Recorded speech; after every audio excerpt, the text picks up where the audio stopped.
Welcome everyone to the 211th episode of the Nuthouse podcast. I am your washed up host, Andy Patterson. We've got a few first time callers on the panel today.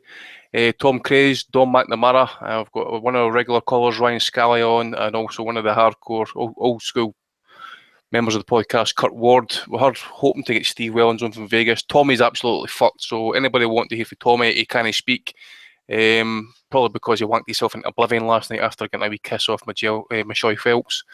So I don't know who else will maybe get on. We'll just start with obviously the main event for Vegas last night. MGM Grand, Carl Frampton lost his featherweight title by majority decision, 114-114 and 115-113 twice to Leo Santa Cruz. Now, we've been seeing some mixed reviews on this fight, to be fair. Some don't want to see a third fight straight away. If it does happen, I don't think we'll get it in Belfast. I think we can all agree it wasn't as good as the first fight, but it was close nonetheless. Some of the rounds were close anyway. But I just thought maybe, some as we were talking last week, that Santa Cruz couldn't do anything different from the first fight. But, I think Steve mentioned that he was talking to an old Irish trainer. He says that, if Santa Cruz maybe just cut down on his volume a little bit, and just be slightly more patient, you could actually maybe do a decent job this time around. And that's what he actually did.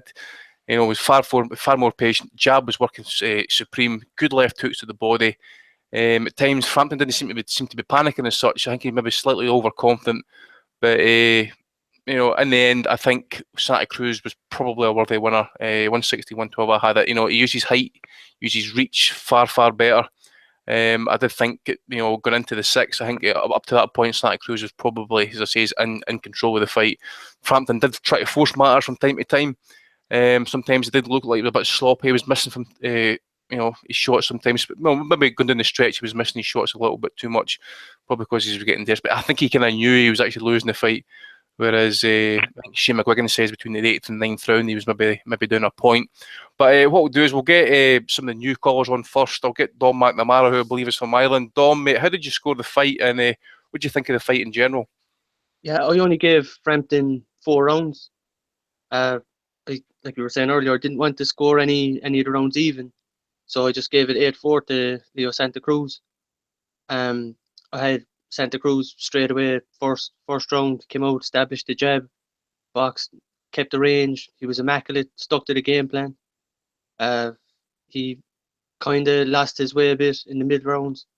I saw some of the scoring. It was Frampton pulled ahead, but I had Santa Cruz in control, not Cruz control or anything, but I had him in control throughout. I don't think there's a time in that fight, mate, that you could actually say that Frampton was ahead. Not from my opinion, anyway. Not from my viewpoint. I got to back you up saying that. No, that's exactly how I viewed it. And I was kind of looking at the corner in between rounds, saying for Shane to tell him to do something different, not just touch as he was saying to him. Because you could see Frampton was looking to throw big, heavy bombs when he got on the inside. I was hoping Shane to tell him to make his openings, not just try and plough his way through. Well, I suppose he kind of was the way he was saying touch, but that's all he was saying to him any time I think the camera went into the corner. It was interesting that Shane was saying to him just before the 12th, actually, that use your legs to win the round. I don't know if he kind of felt that they were actually in front at that point. I kind of felt going into 12 and final round that he needed a knockout, personally. Yeah, same. Same for you. Tom, obviously, a few people kind of claiming they don't want to see the third fight immediately. Obviously some do. Where are you sitting in this camp? Do you want to see a third fight immediately, or do you want to kind of, maybe let Frampton kind of, fight Selby and maybe then get the unification at some point? I think it's tricky, isn't it? It's like we said, it wasn't as good as the first fight. It was a very good fight. It was a 7, 8 out of 10 type fight. First, I think, wasn't quite as good as some people were saying last year. It wasn't fight of the year, but again, it was a solid fight, but it was better than last night. I think one of the big differences going into or early on last night was the start, and I think the pace and the tone was set very early on. I spent Saturday morning, Saturday afternoon watching the first fight again, and the big difference was how quickly Frampton set himself early on, and you notice that he took control of the ring, he controlled the pace, and he generally looked much more kind of confident, much more assured than he did last night, where it was Santa Cruz, and I gave Leo 2 of the 3 first rounds, but I think there's an argument he could have, taken maybe 3, maybe even 4. It took a while for me to Frampton to really get into it. I think I had it 115, 113, which obviously ties in with 2 of the judges, but I had Leo sweeping 9, 10, 11. I gave Frampton the last, but I think he looked much better going forward. But certainly for the first half of the fight, maybe the first 5 rounds, he was kind of caught in between 2 game plans, I think, and he was kind of struggling to dictate, to do exactly what he did in the first fight. And that obviously, when you're mixing in close with someone like Santa Cruz, is not a good idea. I think in terms of the rubber match, I think it's going to happen. Whether it happens next, I don't know. Personally, I think it's getting to a point where these guys they're going to be friends. It's going to be one of those Morales, Barrera type things where they're keeping in touch until they're the 60, 70 years old. And I don't ever see that this is going to turn into a sort of Pacquiao, Marquez type thing where you end the fight with an early knockout. It's going to be the same kind of ebb and flow, no matter how many times they fight, whether that's Belfast, whether that's LA, wherever they do, whenever they do it again. We're going to see the same pattern. I would love to see Frampton-Selby. I think that's a fantastic fight. There's an argument that Frampton-Quigg rematches. I mean, you listen to some people now calling for that.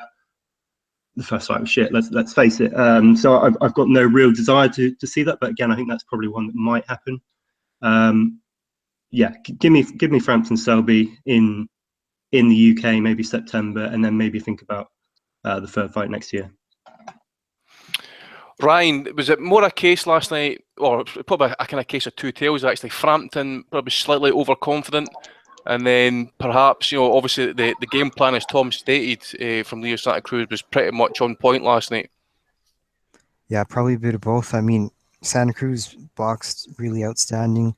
He really switched up his tactics from the first fight. He finally got his distance management down pat with the jab and utilizing his height. And then at the same time, it seemed like Frampton was really looking for a knockout. I mean, I know what guys say before the fight isn't, that important, but he's, was very confident that he would knock him out. And so he was loading up a bunch. And because of that, he couldn't quite close the distance as well.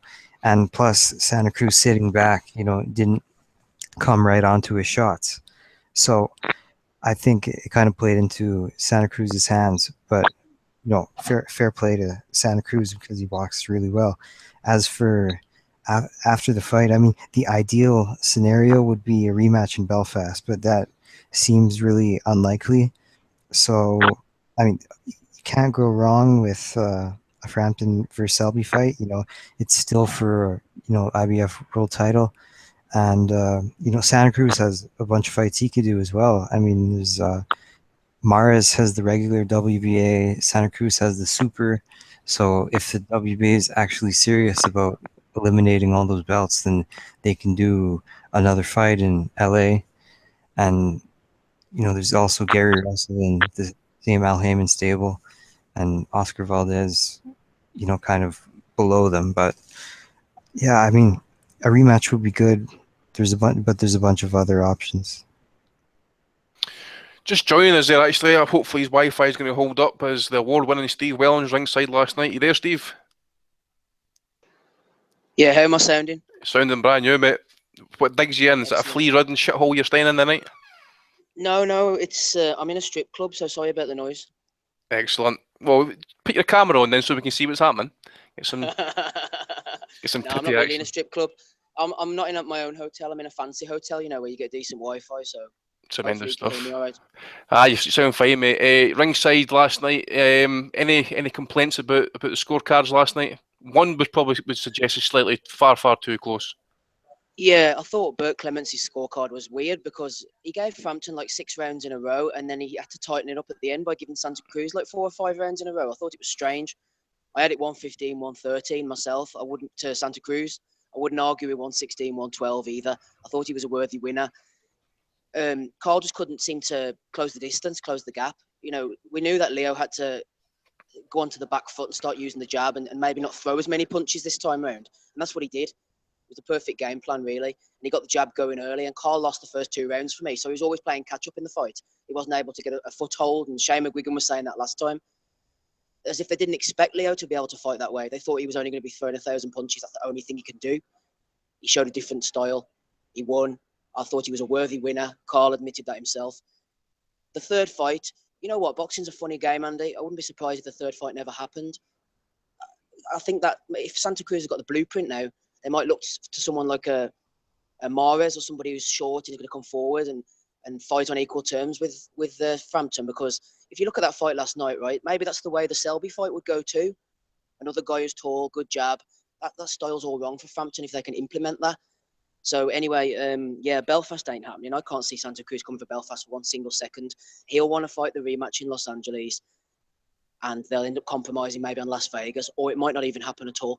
I don't know, but no, it ain't gonna happen in Belfast. That's a shame because if he's a man of his word, he would do it. I mean, he's also said that he's going to give him the rubber match anyway, so that's part of his word. Schaefer's basically stating it's going to make sense. So, if anything, I suppose it would end up back in New York, if anything. But no, it would be a shame not to get it in Belfast after Santa Cruz previously stating that he'd bring it over here. What about then, Santa Cruz fighting Gary Russell then, Steve? Gary Russell, yeah, he wasn't really mentioned. I don't know how active he is at the moment. Nobody mentioned Russell to me. He mentioned a possible rematch with Mares. They could go that with the Mexican angle. Valdez obviously wasn't mentioned because of promotional difficulties. I was talking to Selby afterwards, and he fancied Gary Russell. He said he didn't understand that Gary Russell was slagging him off in the Showtime studio last time, during the first fight. It wasn't until he got home and actually listened back and he realised that Russell was slagging him off. So he wants to fight Russell, Selby does. But let me tell you something, Andy, right? Just see the state of Selby. I don't know what he's doing, boiling himself down to that weight, but that guy does not look well. He's like yellow, he just looks completely drained out. He looked like he got jaundice. He looks really ill.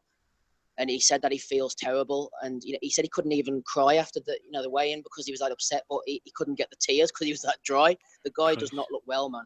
He needs to move up in weight, I think, but hopefully he'll get a big fight before he does. But as for Russell, nobody's talking about Gary Russell. He's a law to himself, isn't he? Dave Lobach said that last week. Yeah, I don't know what's going on with him. You may as well take him out of the equation at the moment. He's chasing the Lomachenko fight, but maybe Russell against Frampton.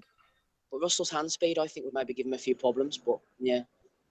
But it sounds like you're talking about Selby there. I wonder if he's actually water loading just so he can try and get the kidneys working overtime, just so he can actually dehydrate himself. That's bad. He looks like shit, man. He really does. He reminds me of Derry Matthews. Do you remember when he used to boil down to that weight? Aye. Yeah. We'll bring Kurt in. Kurt, I know you're one of the guys who's a big lover of a third fight, probably straight away anyway. But give me a take on the fight, mate. Would you agree that it wasn't as good as the first fight?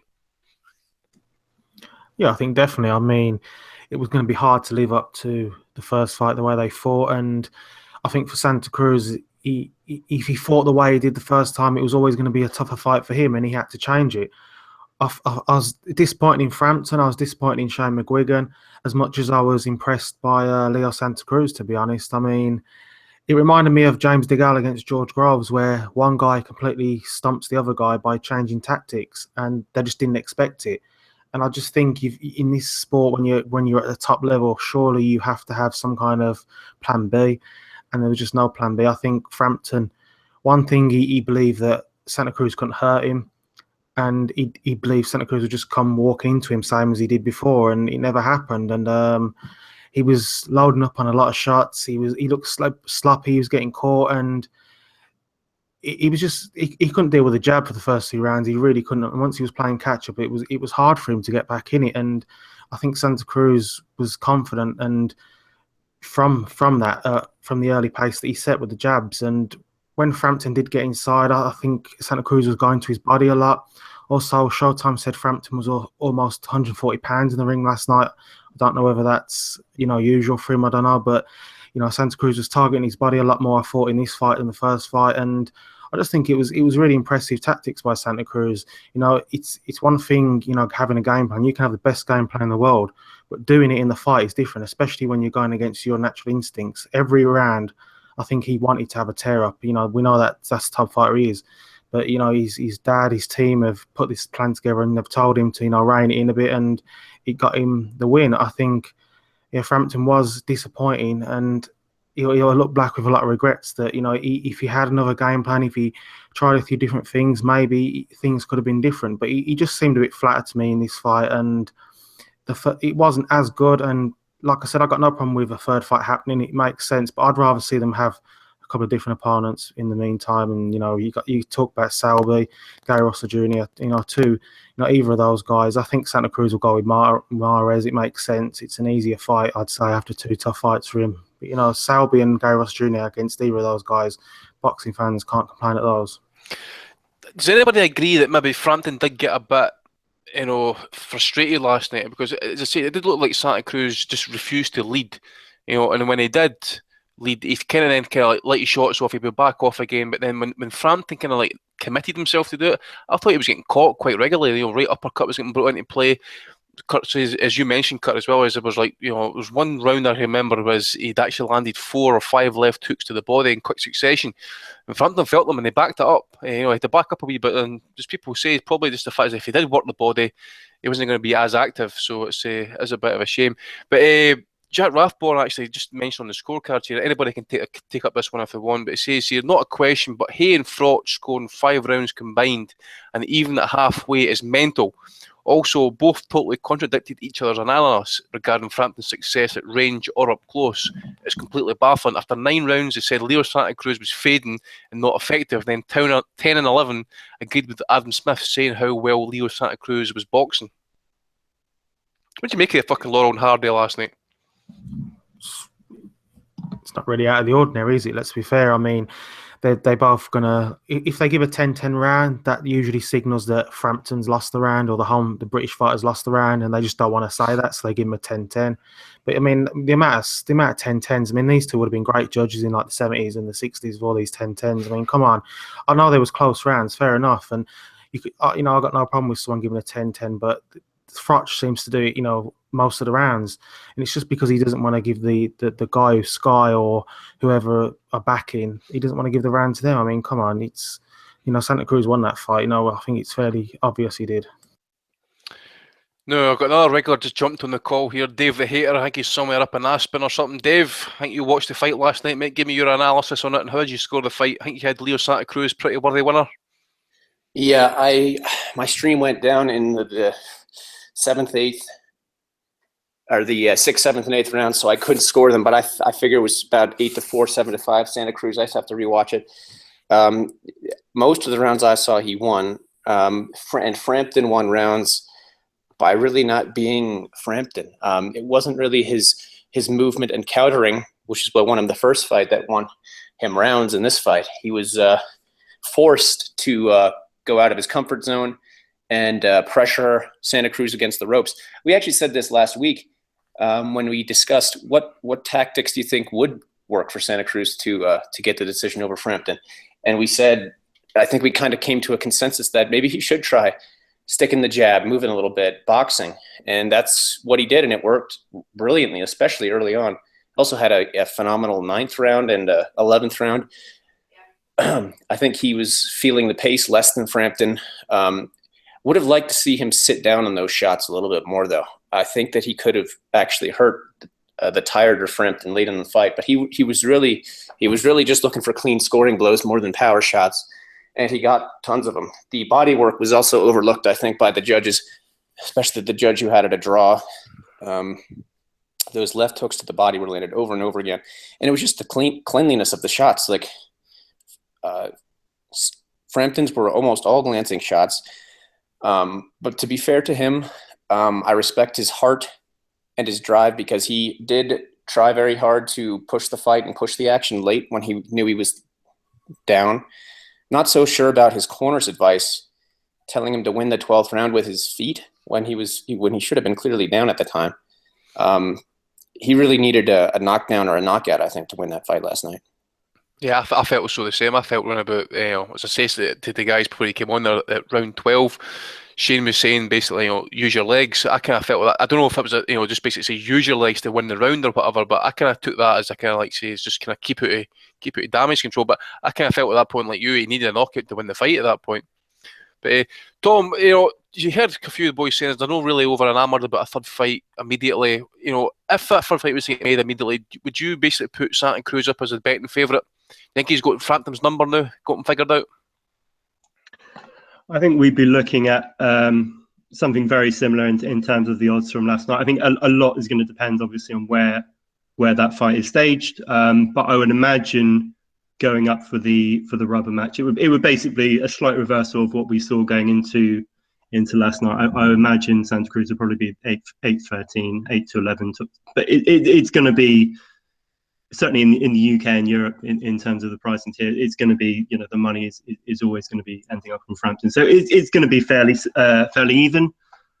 But yeah, I think from a stylistic point of view, I think the guy making the adjustments in the second fight is always going to be favoured to repeat that. I think just touching actually on something you said a moment ago, correct me if I'm wrong, it's one of the first times that we've actually seen Frampton having to chase the fight.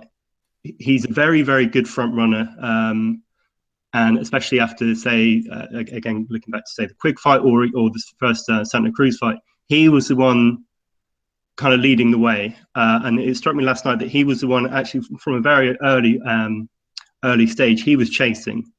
And I think Frampton's character is such that he's so kind of honest with himself. He's such a gracious loser, and I think he knew in himself that he had an uphill battle there. I don't think he kind of ever really considered that he would. Did he really think he was kind of capable of stopping Santa Cruz there? I don't. I think by 9th, 10th, I think he was kind of he was scratching around a bit. I think Barry's expression after the fight basically told it all. It was if they were confident anyway that they won that fight, I think Barry had been a bit more kind of animated than what he was. He was kind of more kind of drawn back a wee bit, wasn't he? Steve, you got something to say? You want to say there, mate? Yeah, sorry, I was just going to say, Tom's right about it. He was chasing the fight from a very, from early on, and that was a problem for him. Whereas in the Quick fight, he'd got the rounds in the bank, and in the first fight as well, don't forget, he hurt Santa Cruz, not greatly, but he rocked him in the second round. So throughout the rest of the fight, I think both guys had it in their minds that Frampton was the puncher. He could hurt Santa Cruz. Maybe that played on Leo's mind. Whereas last night, Frampton never looked like hurting Santa Cruz from what I saw. And Santa Cruz was hammering away at the body. One of Frampton's things that he was obviously working on was he was throwing the left hook, but he was throwing it out of range, and he was really loading up on it from an early point, because Santa Cruz, if you watch him, he leans over to the side and drops his right hand, so he's there for the left hook. But because Frampton couldn't close the distance quick enough, which is usually something he's good at, he wasn't able to get in range to land that shot. So I thought Santa Cruz boxed a very smart fight, but the fact that Frampton couldn't hurt him, couldn't dent him, couldn't stop him in his tracks at all was to his detriment, really. And I think it's credit to Santa Cruz. He made the adjustments. I was chasing after Steve Farhood afterwards, thought he was going to get away, but he wasn't getting away from me. And I was chatting to him, and he said that Frampton should have known that Santa Cruz was going to make adjustments, because if you've not fought the perfect fight the first time, you have to look at the tape and look at yourself and work out where you went wrong. Jab use his size and his reach advantages, like I said earlier, and he fought very well, I thought, and it was more to do with Santa Cruz changing his game plan up, and he confused Frampton in there, and he was a worthy winner. Fair play to him. Yeah, any other snippets from ringside, Steve? Any other wee bits of news and gossip? No, Fat Dan was on fine form. Oh, was he eating all the food, was he? Yeah, he was. There was we had real good seats. We were on row C, so we were about 3 or 4 rows back. Good Wi-Fi. Thank Al Heyman for putting on a good buffet spread as usual. Got plenty of grub into us. It was good. It was a good experience. There's plenty of guys over there that I knew, and everybody's having a good time there. I think there's some kind of party going on. Did you know? Did you take a chance to kind of assassinate Floyd Mayweather? Because nobody wants to hear about him talking about himself and bigging up that fucking Conor McGregor fight. No, I didn't. God. Is that what he was talking about? Yeah. Apparently last night he was on Sky Sports. Definitely, he was on Showtime, Yeah. and I also believe he was on Australian, Scandinavian, and probably another TV station talking about Conor McGregor fight. So he's basically absolute AIDS. I turned around and he was behind us in like some kind of pink jacket or something. He was running around ringside. He didn't go and speak to his old man. I noticed that. And then, yeah, he was there. David Hay was running around. Frost, I got a word with Amir Khan. Hopefully I'll get that up on the website at some point. Selby, Wayne McCulloch, plenty of celebrities running around. It was a good night. I enjoyed it now, but I don't know if I can keep afford coming back here all the frigging time. It costing me a fortune, man. I'm hoping the next one will be in Belfast. So I think they've got it provisionally booked for the summer. So maybe they'll have one in Belfast anyway, regardless of the fact that he lost this one. Did you ask Amir Khan about his cum face? No. He was looking nice and heavy. He's got plenty of speed in the right hand, like we said last week, Andy. I think he might have chinned me. But Amir was on good form. Like he spoke to us for a couple of minutes, so I'm a fan. That's good. Ryan, as I said to Tom, do you think Santa Cruz has got Frampton's number now? Do you think, obviously, we're looking at this in different ways, you know, Frampton has now to go make adjustments if this third fight does happen. But based off that, you know, as I say, if Santa Cruz using his height and reach and that, do you think he's got his number? I don't think so. I mean, I figured that these guys are always going to have close fights. I mean, even though, like, it probably should have been like 8-4 or maybe 9-3 or 7-5 or something like that. I mean, he still gave the impression to 3 judges to make the fight relatively close. I mean, even one judge had it a draw. So I think they're always going to have close fights. And I think Frampton is a good enough and versatile enough fighter to always be making adjustments. And he has a good enough trainer that will, you know, implement those adjustments. So I don't think Santa Cruz has his number now. I mean, a rematch could go either way.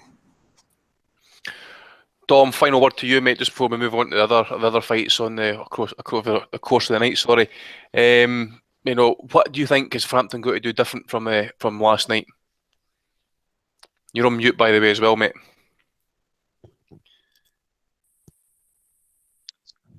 Am I off now? There we go. Alright. It's funny because when they were building up the rematch, I thought there's nothing different that Santa Cruz can do for this one. And now I'm thinking the exact same for Carl, but Carl has the pedigree, he has the boxing brain, and he has the people around him that he can construct the game plan, but he needs a plan B, a plan C as well if that's not going his way. But look, I know we just talk about it, it's up to them to go in and do it, and hopefully they get it on, and it's a great fight.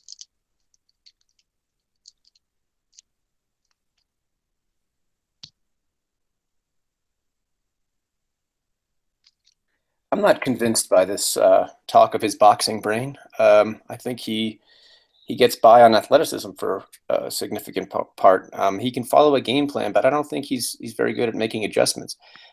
I think he has one style that really suits him, which is on the back foot, looking to set up big counters. And otherwise, I don't think he's very versatile, honestly.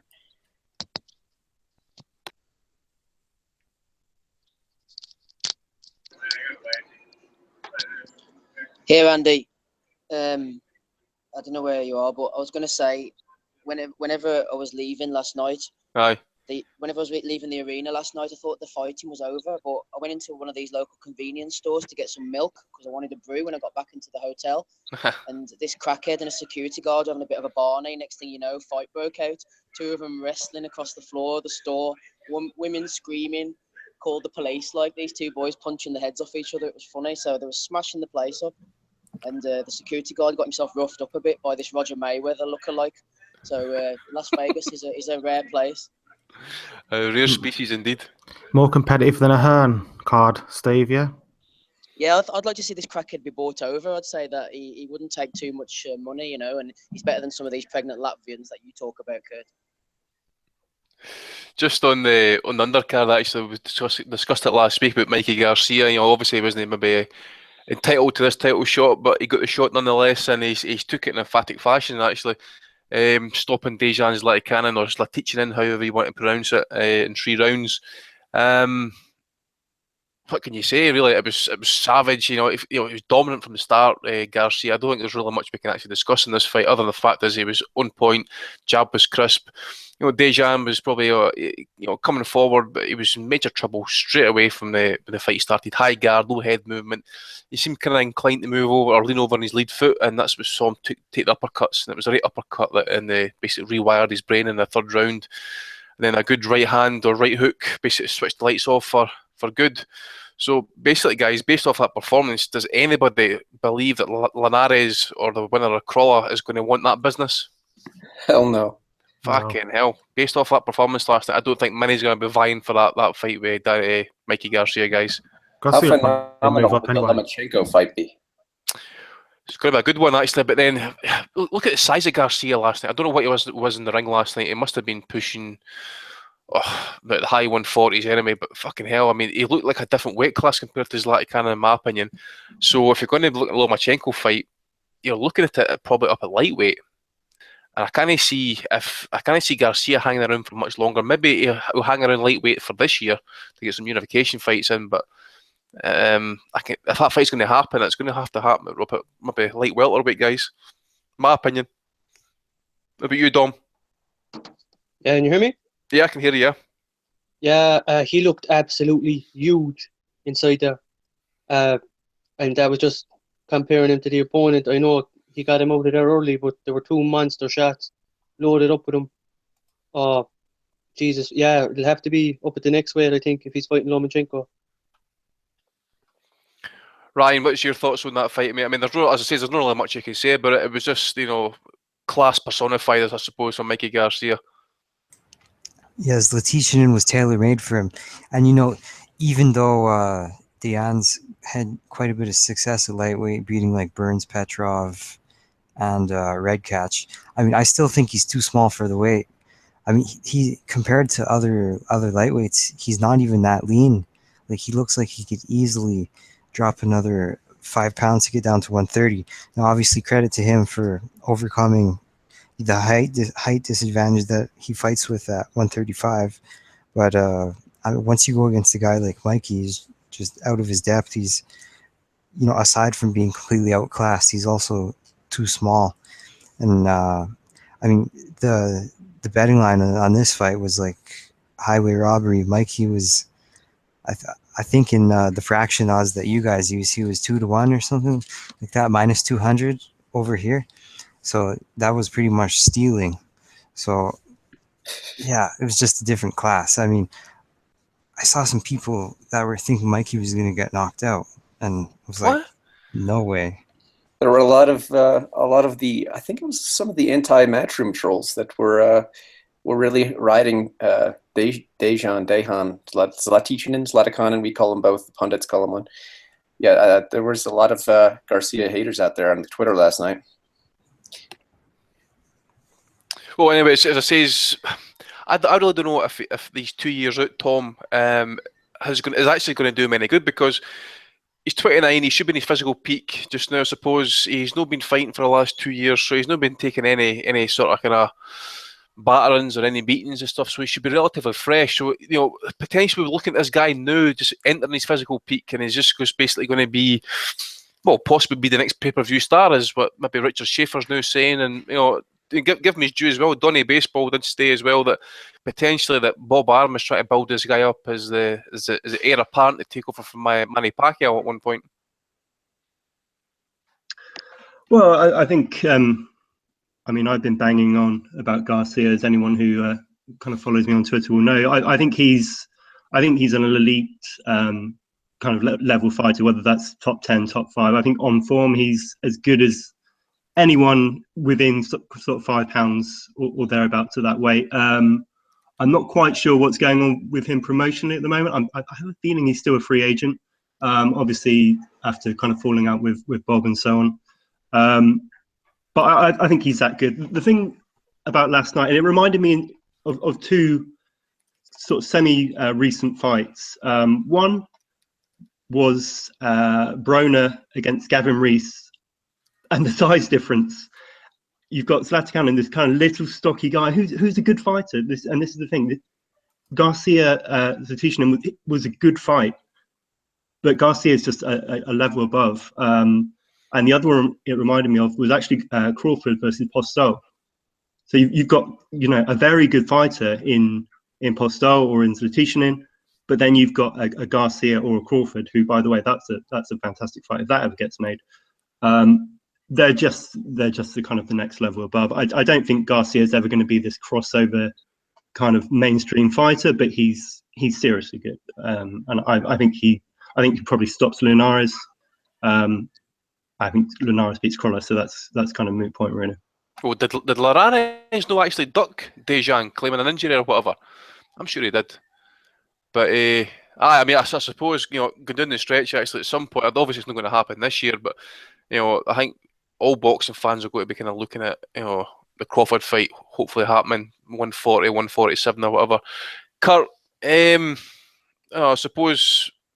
Oh, I did think he would have been taken out late last night. What do you think next for Mikey Garcia? I mean, you're maybe thinking maybe Flanagan fight for potential unification. Yeah, I think that's the one fight that they could be made, I suppose. But I think he's one of these guys that just wins the bout and then he wants to move up again. He's obviously, everyone said already, he's a big guy. He's got, you know, he's probably struggling to make the weight and he wants to, you know, move up. And I just thought he was excellent last night. I didn't think he would do it that easily and that, you know, early, but I thought he'd win. But he just shows, you know, Zlaticanin, say what you want about his skill level or whatever, but the guy's a seriously tough man. And he actually put him to sleep. I mean, that's a hard thing to do when you're facing a tough guy like Zlaticanin. And it was one of those fights where it looks good on paper, but it turned out he's just an absolute mismatch. Garcia's so many levels ahead, and he's obviously, these 2 years that he's been out has been a real shame for boxing fans because he's a top talent and he just needs the fights. And you know, he left Aram and now he's with Al or whatever, and just hope he can get these fights now and, you know, keeps progressing. I don't think we'll see the Crawford fight, to be honest. It's boxing, that's what happens, but hopefully they can make some other good fights, you know, because like I said, this guy I think will move through divisions, and you know, you can't be avoiding all these different fighters in so many divisions when you're moving up. So let's hope we see him out often and against good fighters. I think also that Garcia in his comeback fight actually fought at 140 already. I think he weighed it slightly under against Rojas, and he went up there and stopped him. So there's no doubt for me that he certainly got the power for that weight. I don't think he's going to be around at lightweight very long at all.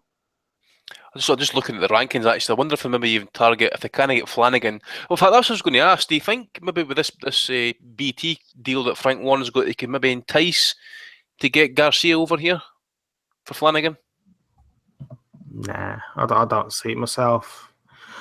I mean, will they want that fight? Let's be honest here. I mean, it's not going to be massive money for Flanagan, is it? I don't see. So it's going to be a bad fight for him. I mean, Flanagan surely will want Crawler. That's the fight that he wants if Crawler wins. But you know, most people will see Linares winning that, and then they fancy Linares as well. But I don't think they're going to want to look at Mikey Garcia, nor is the Crawler Linares winner. They're not going to fancy that. Linares, he's obviously a very talented guy, but he's too vulnerable for a guy like Mikey Garcia. And, you know, in the skills department, yeah, he's a really good fighter, but he just can't take what Garcia is going to be giving out. I know he's got a fight lined up soon, actually, but I would like to see maybe Robert Easter Jr. getting involved in the discussion here at some point. But yeah, I think it's going to be 140. Is going to be his stomping ground. I mean, as I say, Crawford, Postall, Burns, Barthélemy, and Dongo. Obviously, but it depends what happens with him in the Burns fight. And there's some good fights there as well. So stick him in with Browner at 140. Yeah, if he can actually just tax that ass. Awesome. Tax that ass. Oh, it'd be brilliant just to see him just basically school him. But I dare say, Ryan, you probably watched the rest of the undercard, mate. I mean, if you can take us through it if possible, please. Josh Taylor, I only caught the last 2 rounds of this because I got up late. It seems that he had a bit of a hard time, I suppose, with this guy Alfonso Olveira. David Benavidez as well. You know, I feel sorry for David Benavidez. I mean, he was likened last night to the Phoenix, Arizona version of Callum Smith, the poor bastard. Yeah, well, I mean, the thing about Josh Taylor's fight, he was in with a good opponent.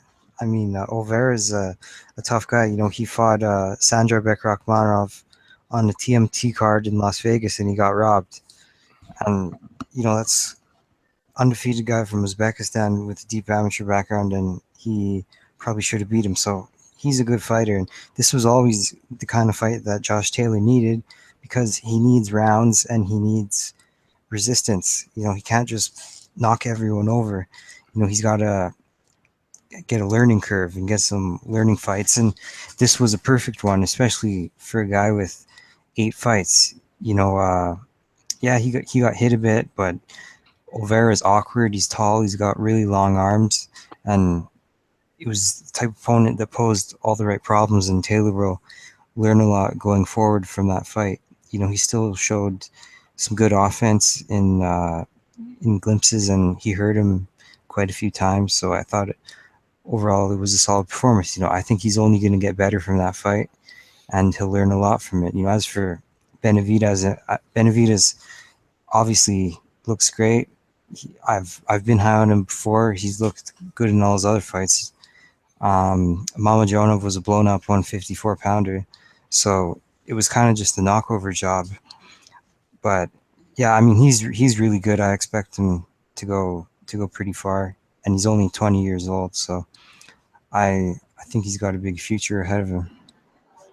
What happened to Jorge Lara? How come he didn't fight in the end? I have no idea, to be honest. He was fighting Oktay Takalak, undefeated guy from France, and then the week of the fight, it was taken off BoxRec, and that's all I know. Steve, was you in there for the rest of the card, mate? If you want to give us a brief rundown, if you can. Yeah, most of it I was. Not for the early fights, but just on Mikey Garcia.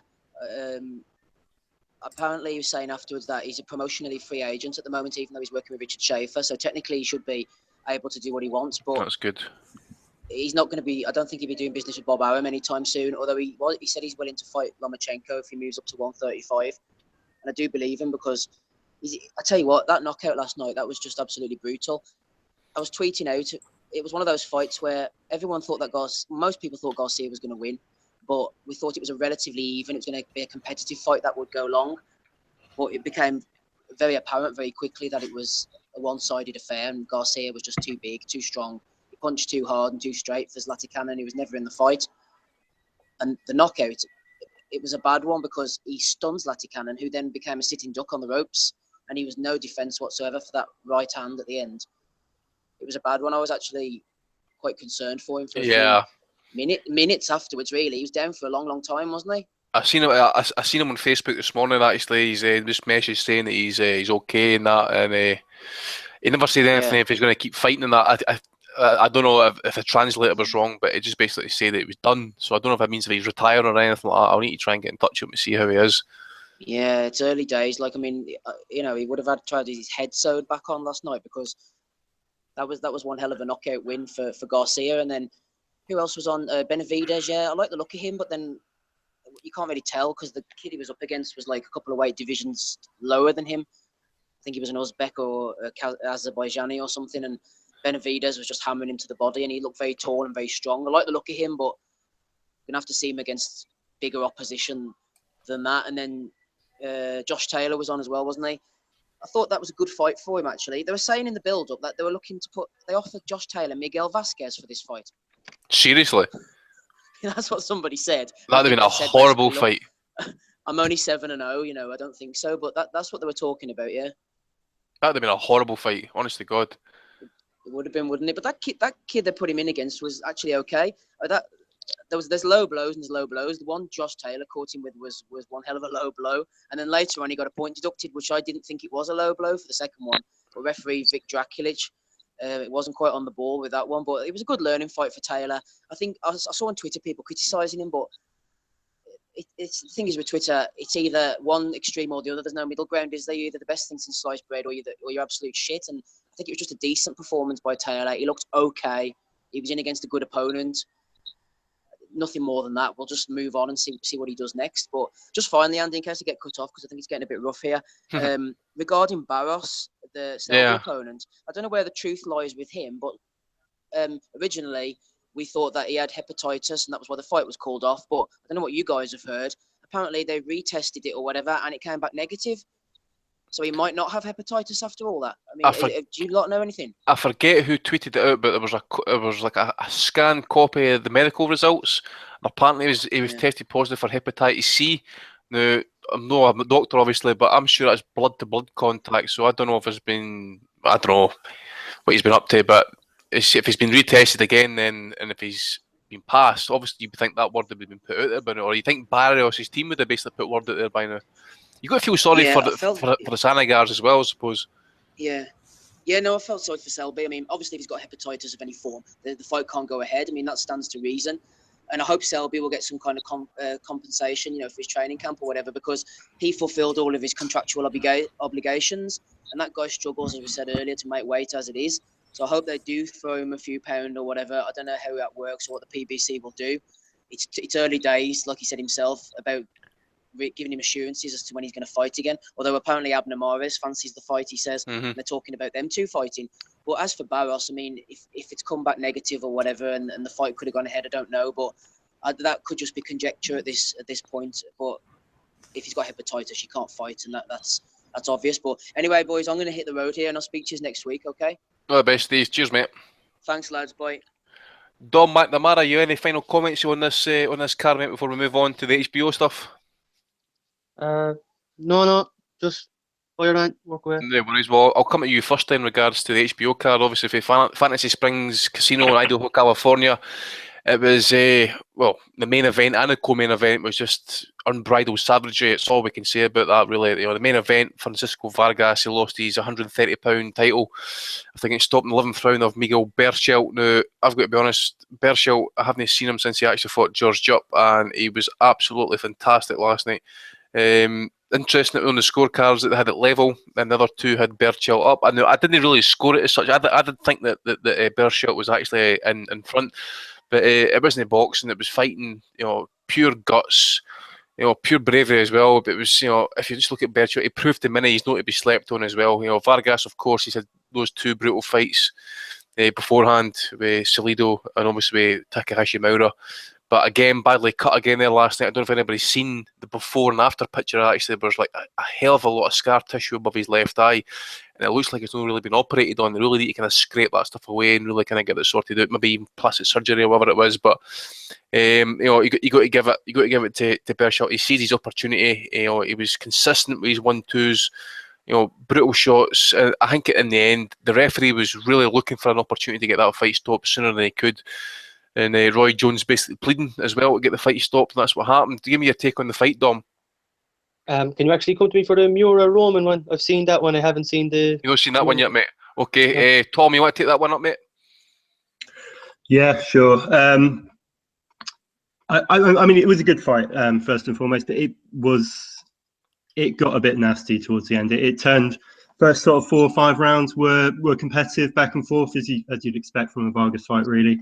But it turned into a beatdown towards the end. I think Berchelt, he couldn't miss, and it wasn't, this guy wasn't jabbing. These were solid shots, and Vargas's, his head was being snapped back. His eye was an absolute mess. And as you say, it's one of those rare kind of occasions where you hear a commentary team literally pleading with the referee to stop it. Shades of kind of Mosley Margarito of Lampley, and kind of pleading for the stoppage there. But like I said, it was Raw James last night. I think the stoppage could have come sooner. But Berchelt was fantastic, and that's a huge win. Massive win. Ryan, give me your thoughts on it, mate. I mean, obviously, to be honest, I've not really known much about Berchelt. As I said, I've watched him against the guy Jupp. Certainly not to be slept on, but good to see him get his opportunity, and he's took it with both hands. And as I say, up next is probably going to be Miura. But give me your take on that fight last night. It was brutal and extreme, wasn't it? One fight too many for Vargas. Yeah, probably. Before the fight, I mean, it was basically a 50-50 coming in, and it was whether or not Vargas still had anything left in the tank. And he just got hit way too much, didn't have enough defense, and when you're getting hit by a puncher like Berchelt, you're not going to be able to last, and it should have probably been stopped a few rounds earlier, and especially because he can't fight without his face completely going and cutting up and swelling. I mean, there was a picture before the fight where you could still see the cut on his eye still hadn't healed, and that was from 7 months ago. So, he's going to always have that problem if he keeps fighting. And it was good to see, Berchelt step up. It was really his first big test. He had one knockout loss in the first round, earlier in his career, to a guy who really wasn't that good, but it was really a fluke. So it was good to see a new top player established at 130. It was definitely certainly good to see. Now, I don't think Kurt and Dave have seen it, but Dave, I think you've seen the stoppage, mate. Certainly, it's going to be a fight worth watching anyway. So get round about seeing it actually as soon as you can as well, because the co-main was also good to watch. May as well make that Vargas Mura rematch now, eh? No, because I think Mauro will now get the mandatory shot now at Berchelt. I think that was the WBC title last night, and basically that was Mauro basically reaffirming his position as number one contender. So I think that fight will get called next. Wow. I think it's. I'm not going to say it's time for him to hang them up, but as I say, that's 3 brutal fights. He's been cut to bits. His face just can't hold up to it unless he gets the surgery sorted out. I say, you didn't want to see a guy kind of going too long, but he's 32. He's not young. This is one thing I actually forgot about until last week. I actually checked his box rate. I realised he was actually in his early 30s. So at that age, taking those fights, that's 3 hard, brutal scraps he's had now. I don't think he'll ever be the same fighter. In fact, I don't think we'll even see him at this level again, actually, my opinion. Lomachenko just called him out too, so I don't think we'll be seeing that. He's going to have to find somebody else to call out. Well, Salido's now left without a dance partner now as well, I suppose.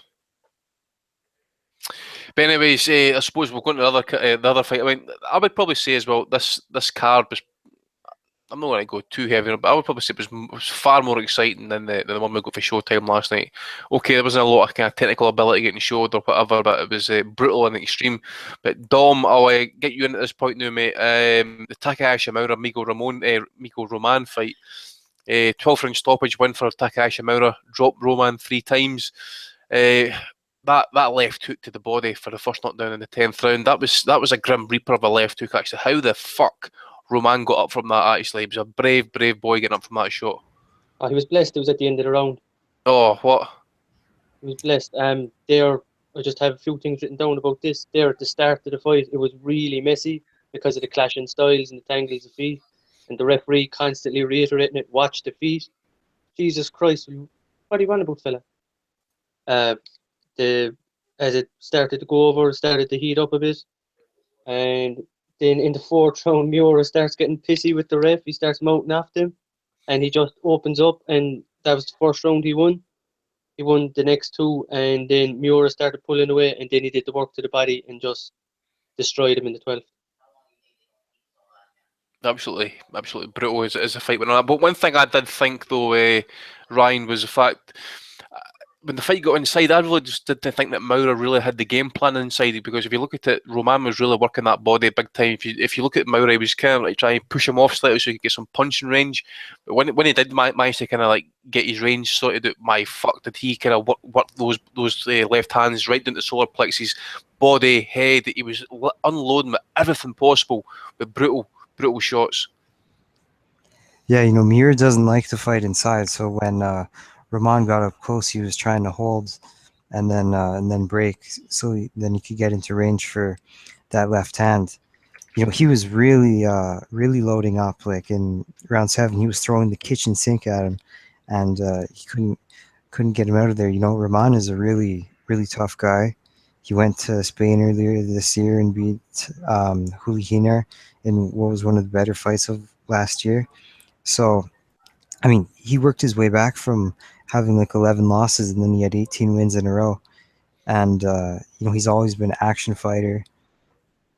Defense obviously isn't their specialty, but that makes for a better fight. And, Miura being the mandatory to Berchelt, that's going to be another very violent fight. He's also got some good wins on his resume as well, mate. If you look at it, actually really break it down, Ponce de Leon, Salgado. I mean, the guy wasn't to be kind of like looked over. Sorry. Yeah, he's always been solid, but now I guess as he's gotten older, he's really improved and been able to hang and beat better competition. Now, Tom, did I come to you on this fight, mate? No, not yet. Fire away, mate. I mean, what do you think of it? I mean, obviously it was brutal and extreme, but I'm just looking at the scorecards. Actually, I think they had it quite close. No, they did have it quite close actually. They actually had Maura actually winning the fight quite clearly. 106, 101, 105, 102, 104, 103. Yeah, it was a good fight. I mean, I dare say as well, I suppose, the question really is going to be, I mean, you can talk about the Maura fight if you want, but do you think HBO are going to be interested in showing the Berchelt Maura fight for the WBC title? I think they will. I think they seem quite content with putting on these, these kind of action fights down at 130, and I think they're happy to kind of put them in, a round robin type situation. Really, they keep delivering. Whether they bring Salido back in and kind of throw him back into the mix as well. I'm not going to complain. These are good fights. Miura Roman last night was the best fight of the night, and I think it's going to be one of the best we see for a while. I think that they're quite happy. I mean, obviously they've got kind of Lomachenko. I think they're quite invested in it, and it's not a lot of money for them to put these fights together. And if they keep performing like they do, then all good. Did anybody notice Eric Gomez and Oscar De La Hoya last night as they were throwing punches at each other? We're just every time Maura threw this fucking scythe at a left hook and stuff, you just see them laughing. They were like just engrossed with this violence that was going on and stuff. But it was like the type of fight. I wasn't like Roy Jones, I suppose, as such. With the Vargas fight, I think the last time I really wanted a fight to be called off was Lebedev against Jones. But I think it's quite clear as well if you look at some of the refereeing. It was quite good last night, but it seems to be across the commissions just now. They seem to be doing this wee test where fighters get knocked down and you'll come forward, run at the side, come back to me and stuff. So it's obviously they're kind of really taking the seriousness of the fighter's health very, very seriously this time around. But I think Maura against Berchelt is going to be the fight that's going to get called next, and hopefully HBO do pick it up. Ryan, I thought Oscar was in prison. Aye, DUI. I seen him. Aye. That's going to be because he lost the lawsuit to Al Heyman. He's been out and got pissed, and he's fucking went to a titty bar, and drove home, and then got caught with the cops. And I bet he's probably pulled the "I do ken who I am" fucking pish line, Poor bastard. Aye. Ryan, is there any other fights this week that we've maybe missed out, mate? I know you watch a shitload of fights. Well, actually, I'll tell you an interesting story from last night in Montreal. So I don't know. This is what I was tweeting about. I don't know if you guys have ever heard of Stephen Butler. Yeah, I think is he not an ex-world champion?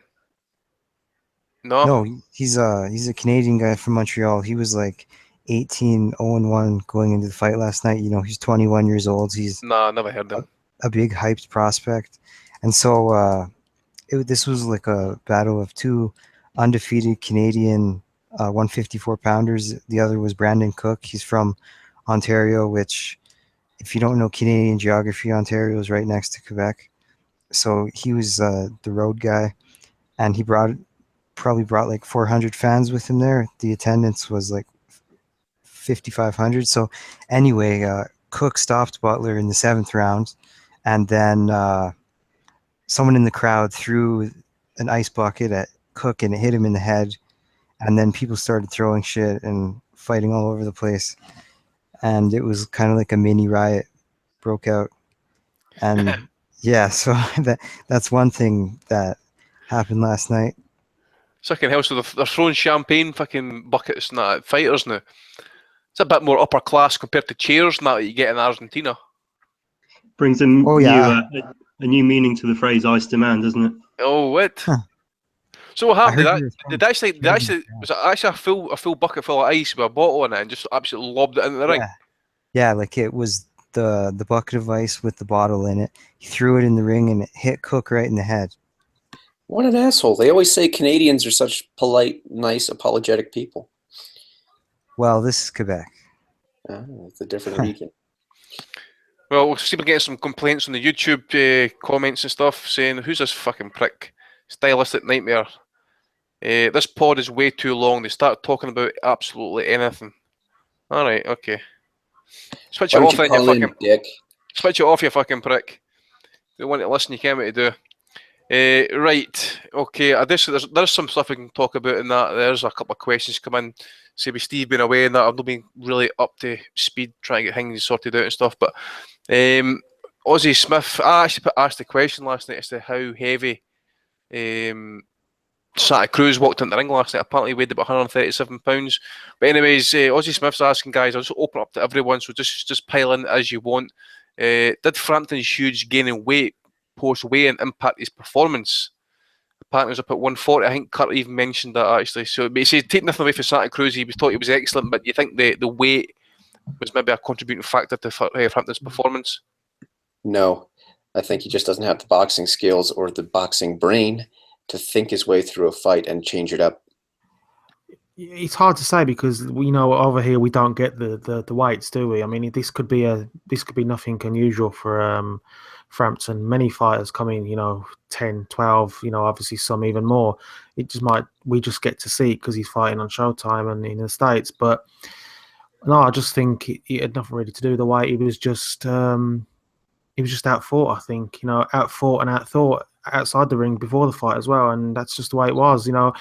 He lost the fight, and he'll learn from that. Like I said, Leo Santa Cruz learned from their first fight, so Carl Frampton will have to learn from that fight. And it's like we've said many times in the podcast, a guy can go 30 fights without losing, fighting absolutely no one, not learn anything. But a loss isn't the end of the world, especially when you're losing to top talent, because you're gonna surely improve from it and see what you've done wrong and learn from it. And Santa Cruz has shown exactly that. Anybody else want to weigh in there? No, I think the one person who is... Sorry, go on, Tom. On you go. No, you carry on, Tom. Dom, then Tom, on you go. All right. I think the only person who really knows is Carl. And I'm sure in the weeks to come, the question will be posed to him and he can let us know or whatever. Tom? I think Kurt had it spot on. I think there's a tendency, maybe it's kind of in this country more, to kind of try and identify something that the British fighter's done wrong. I think I read that Frampton came at 138 last night. But that's not the reason he lost the fight. Santa Cruz was a better fighter. He made the adjustments. He fought the smarter fight, and Frampton couldn't work it out. I think it's as simple as that. Simple as that, says Tom, taking Tony Bellew's mantra there. Donnie is on the line. Donnie, I know you're away on holiday as well. I don't know if you're getting the old love lolly, a bit of extended work, but I'll give you 5 minutes just to kind of tell us what you saw, what your thoughts were on any of the fights that you saw there last night. Well, believe it or not, I won't take the full 5 minutes. My God, that's a fucking first. Well, because I haven't heard the rest of it, but I'm going to assume that a lot of stuff's already been said. But yeah, I mean, and as you were just saying, I mean, he made the adjustments Santa Cruz did last night, and I mean, I just thought that he boxed beautifully and used that range, and he just sort of kept. He didn't really. I mean, he kind of switched back and forth between being the aggressor and being the sort of counterpuncher. And he was kind of letting Frampton come to him and then hitting him with the jab, maybe about half a second too early or half a second too late, to sort of throw Frampton's timing off. And he seemed a little bit frustrated by it. Even still, it was a close fight. I think 115, 113 was the right score. And of course, Santa Cruz did come on late in the fight, like a true champion should, and he earned his belt back in those championship rounds. But I think we're all itching to see installment number 3. And I can't wait for that to happen. Although it doesn't have to be immediate. Sometimes these things can be even better if you do have a couple of interim fights. But in general, I thought that was a fantastic fight. And as far as Garcia goes, I mean, what was emphatic was the way he stopped him. I picked him last week, and I think I said, just going to toot my own horn here just a little bit. I did say that the only way that Garcia could possibly lose that fight is that if the ring rust just had a terrible effect on him. I was like, but the gulf, the gap in skills is just so wide. The Mikey Garcia is that talented, and I think he proved that last night. I mean, he just showed that he was a totally different class, and the knockout was pretty emphatic, and it was early, and it will definitely get the buzz back around him. I didn't see any of the HBO card because I was away, and I still am away. I was able to watch this one on my Showtime Anytime app. You can download it on your iPhone. But anyways, it was a good night of fights. Excellent card that Showtime put on. I hope they get good ratings for it because it definitely deserved them. This is the kind of night of boxing that you want to see. Same with HBO. Hopefully they got good ratings as well. Somebody said, Donny, that HBO card was actually, wouldn't say far better, what we say, as terms of action, HBO was probably far better. Really? Okay, I'll have to watch those fights. I didn't get to see them yet, so. Pretty brutal stuff. Yeah. Right, next question. Where is it? Right, Boxing Betting is asking here. It says, what is the worst bet or prediction on a fight you've ever made in hindsight? Well, we came at Tommy's one is anyway. Tom, what about you, mate? What's your worst prediction? Oh, Jesus. Where to start? Give me a second. Come back to me. I'll have a quick think. Right. Wait, I have a good one. Uh-huh. Said that eventually Seth Mitchell would be the one to take out Vladimir Klitschko. Yeah, I remember that one, actually. I remember that one. I picked Tim Bradley to beat Pacquiao all 3 fights. Oh, Dave's here too? Aye, Dave's there. Kurt, what about yourself, mate? We all got off the ski slopes just in time. Worst one is Boutai to beat Frotch. Let's just not talk about that. Oh. Dom, what about yourself, mate? Man, I don't really gamble, but I made a prediction of Canelo to beat Mayweather, as terrible as that was. Aye. Ryan? Pacquiao to beat Mayweather. Jeez. Tom, He you would got have done if Floyd didn't juice. Yeah, the one I remember quite recently that I've watched and thought instantly, Jesus Christ, this is not going to work. It was Eggington Skeet. I backed Eggington and he lost every second of every round. That was a good performance, actually, by Skeet that night. Try to think one of the worst ones that I did. Probably picking Hay to knock out Klitschko in hindsight. Pretty bad pick. And then I would probably say Kessler to beat Frotch in the rematch. And to be honest, Isabel, for some reason, I was really hyped to watch Kessler fucking fight Andre Ward. And after about 6 rounds, I was like, how the fuck did I stay up and watch this? He was getting schooled and belly-goated. Sorry, Tom, on you go, mate. Enzo to knock out Hay. That was a beauty. All right. Going back a while. I'm trying to think of any other ones, actually.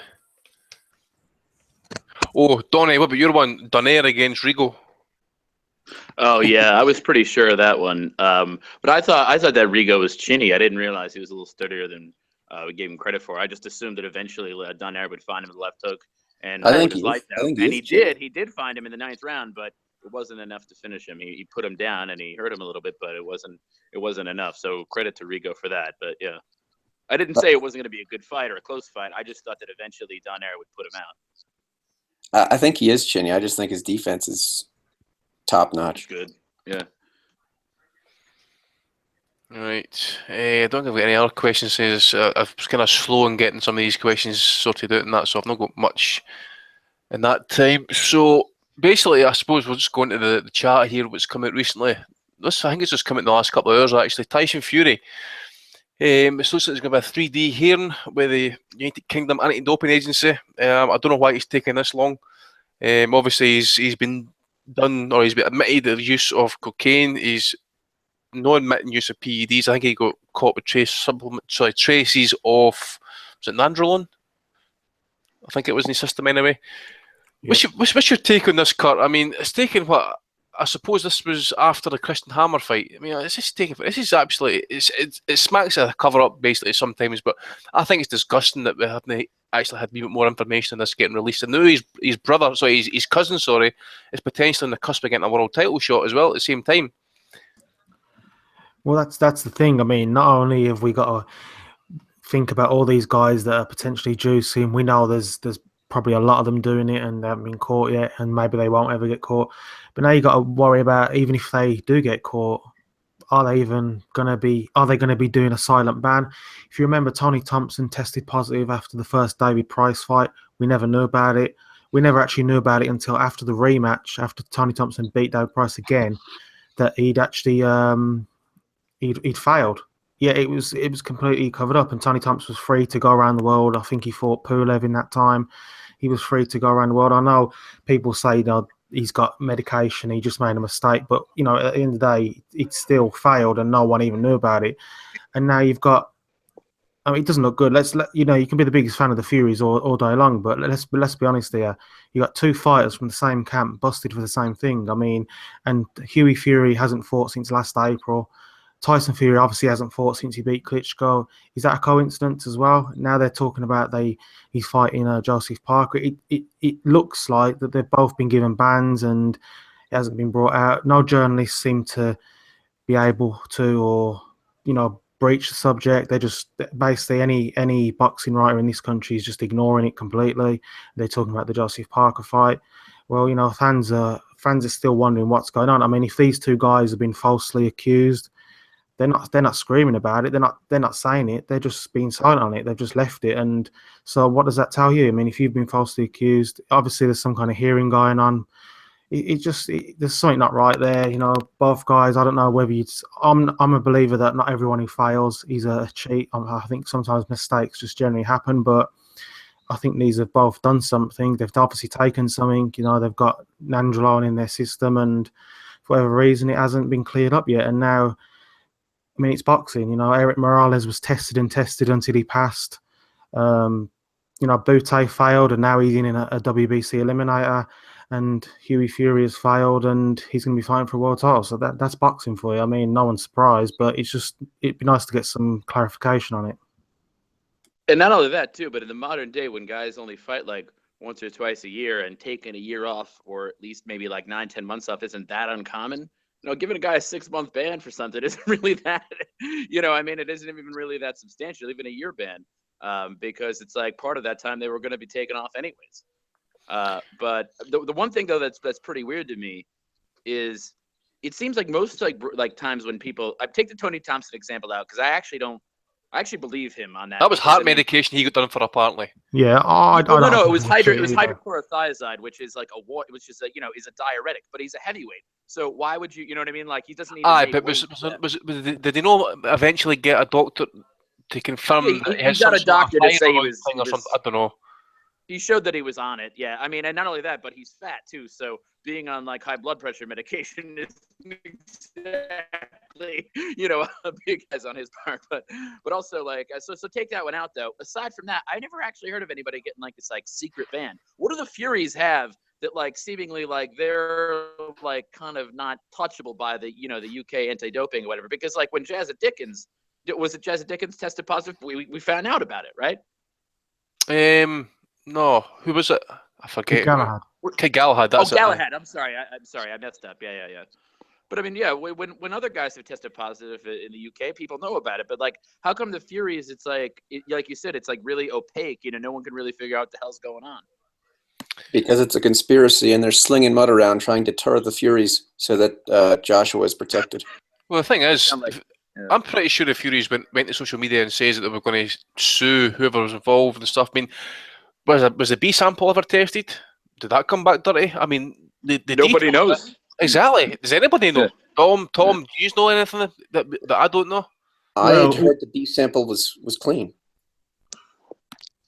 I don't know anything regarding kind of specifics. What I do know is that the UK anti-doping came out. Obviously, the rumor, I think, came out in one of the tabloids, and the response by the Furies was, "We're baffled. We don't know what this is about."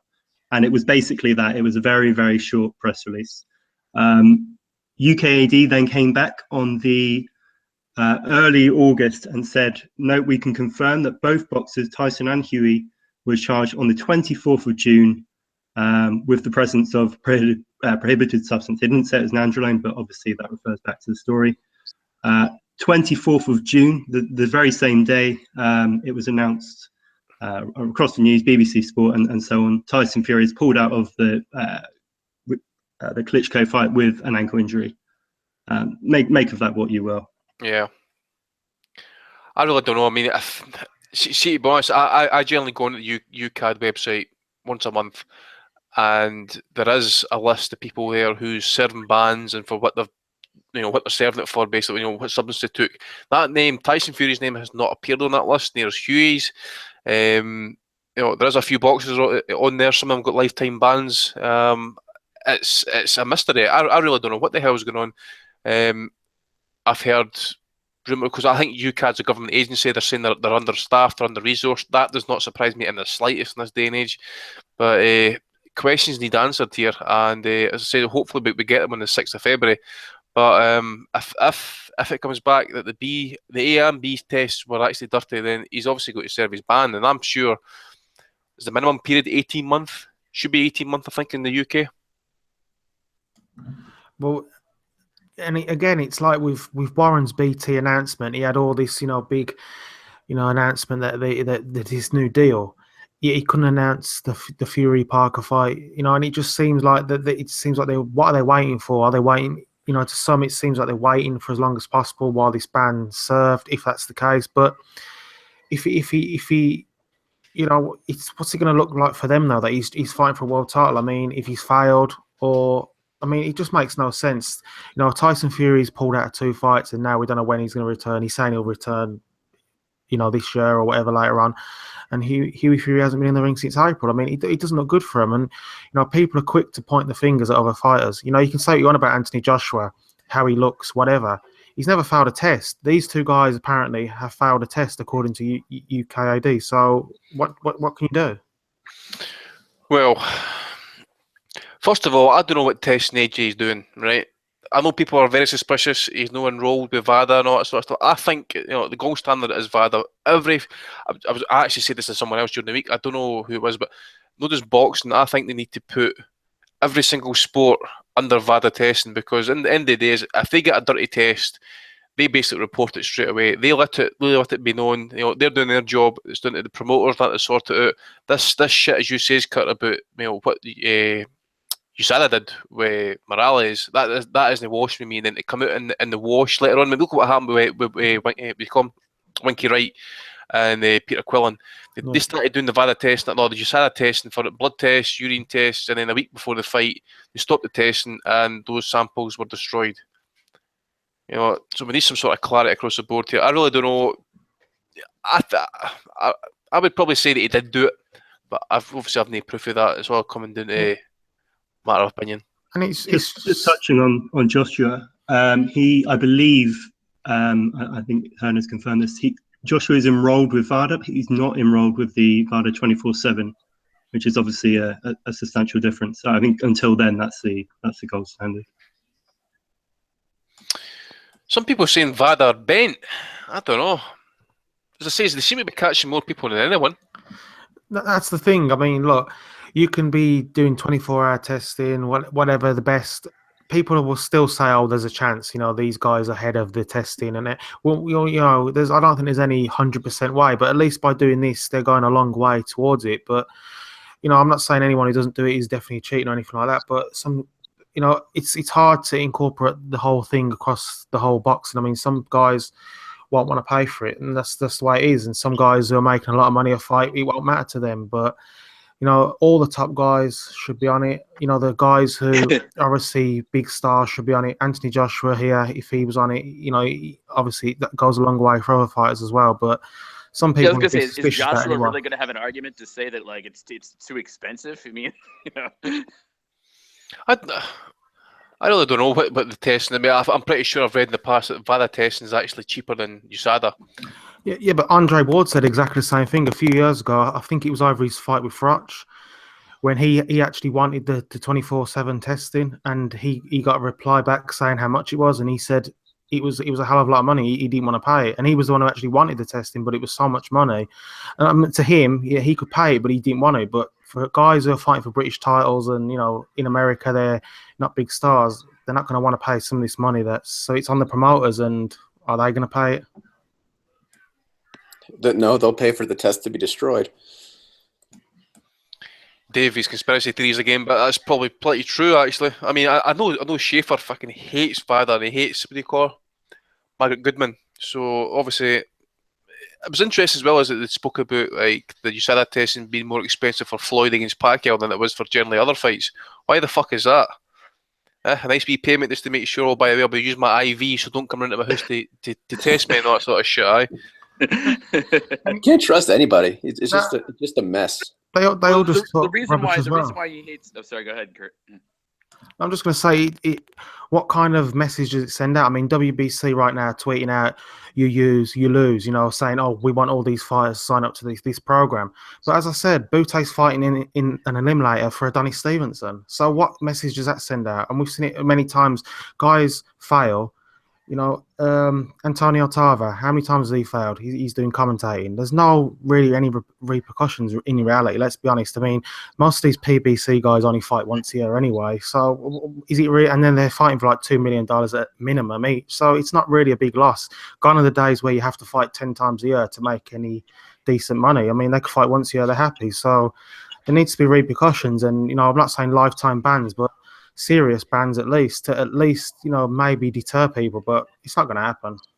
Well, here's a definitive list of fighters that's not enrolled with WBC's VADA program. It's heavyweights: Luis Ortiz, Jarrell Miller, David Price; light heavyweight: Sergey Kovalev; some middleweight, I'm surprised at this one actually, Chavez Jr. I think they've been sorted out by now. Abraham, Mark Murray, Rocky Fielding, Jesse Hart, and Ronald Gavril. Middleweight: William Monroe and Tommy Langford. Super welterweight: Michelle Sorrow, Julian Williams, Liam Smith. Welterweight: Tim Bradley, Errol Spence, Sam Eggington.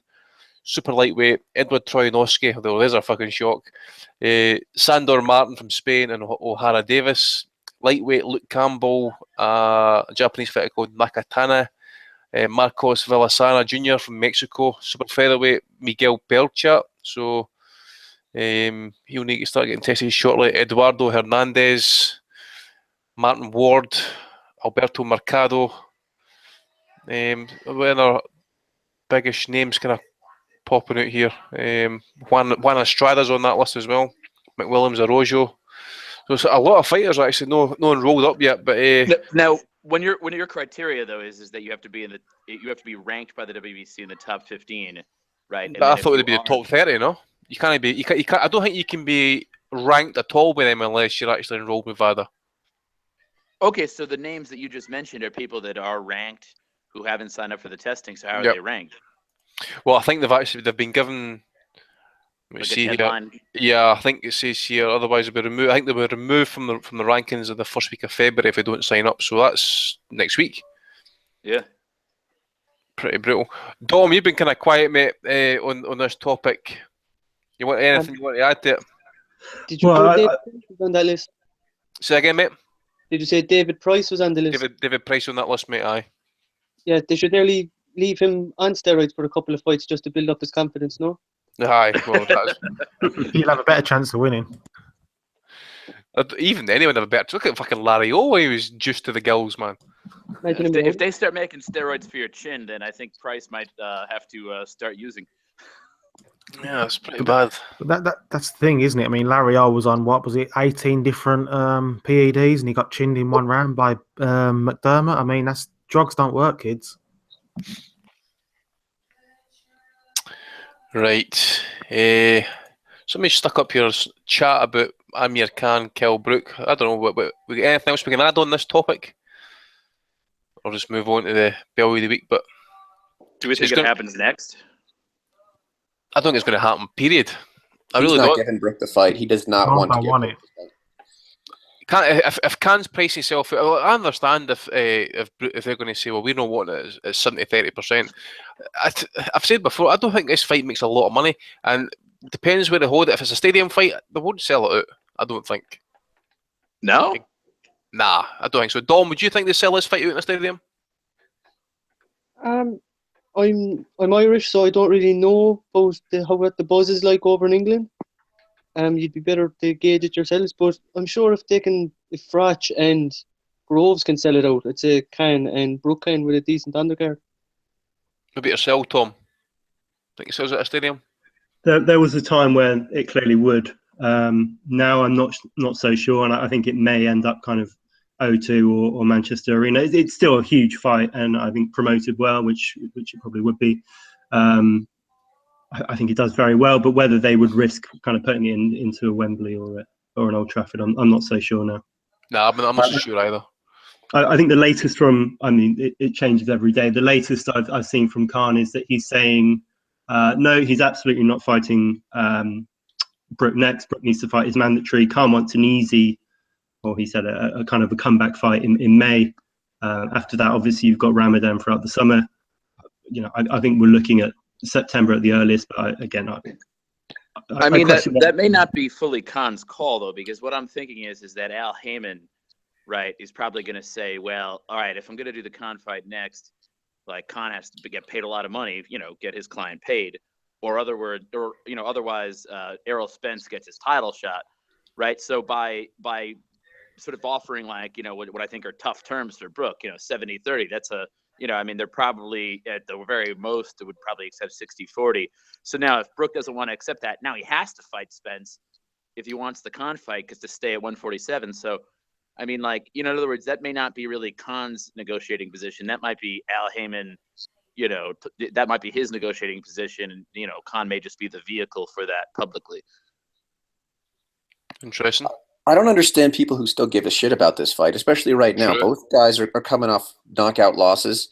But there were fights that they were supposed to lose, though, against guys but much bigger than them. But when was the last guy's each big win, significant win? Brooks was Porter. I can't even remember when Khan's was. I mean, are you going to count Alexander? I don't know. Chris Algieri? No, I mean, one of these guys have any good wins. They get some freaking wins, make themselves relevant again. This fight doesn't matter at all. It's horrible. I wouldn't pay $10 for it. It's pretty crazy when you think about it that Khan's last title win was, I think, Zab Judah in 2011. I think that was his last title win. Since then, he's obviously lost and fought non-title fights. But I just think Khan, for whatever reason, doesn't want to fight. That's my opinion on it. I think it makes perfect sense for him. Look, he's going to get big money. He's take the fight. I mean, what other options has he got? I think he's saying he wants Spence to fight Brook. Look, let's be honest. If Spence beats Cal Brook, why would Khan take that fight? Tough fight for him, not a lot of money. Let's look at Garcia against Thurman. My theory is he wants Garcia to win because he fancies the Garcia rematch. He's always been on about that rematch. Even though he got knocked out by Garcia, I think he fancies that style and he thinks he can win. I think if Keith Thurman does what I think he will and beat Garcia, I don't think Khan will utter a peep about fighting Keith Thurman. So he's got Keith Thurman in one corner. Spence, if he fights Brook, I think Spence would beat Brook, to be honest, but is he going to want that fight? I just think it makes sense. Just take the Brook fight, get knocked out, make $5 million. You're gone. That's the end of it. Does anybody actually think Khan will be fighting anytime soon? Simple fact is he's, I wouldn't say his personal life's in shit state, but it seems to be in a bit of turmoil, actually. I mean, okay, I'm not prepared to kind of say I know much about the Muslim faith and that, but it's clearly his mum's got an issue with somebody else. Obviously, it's clearly his mum's or the family's got an issue with the wife, and Khan being the husband plus the son stuck in the middle of it all, he's got to try and be the negotiator. It's got to be fucking him up. It's got to be.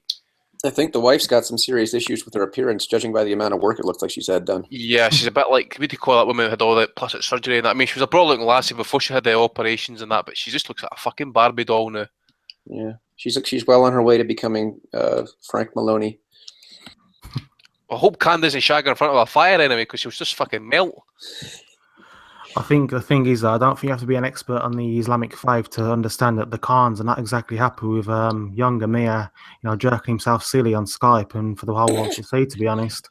So there you go. Did you see that there was word put out there that some people believe that his family actually leaked that video, and I think his dad had to come out the following day and basically deny it or whatever it is. What a mess, man. His dad probably does a lot worse too. I mean, they're such self-righteous hypocrites. I bet his dad is like well rumored to be a crooked bastard.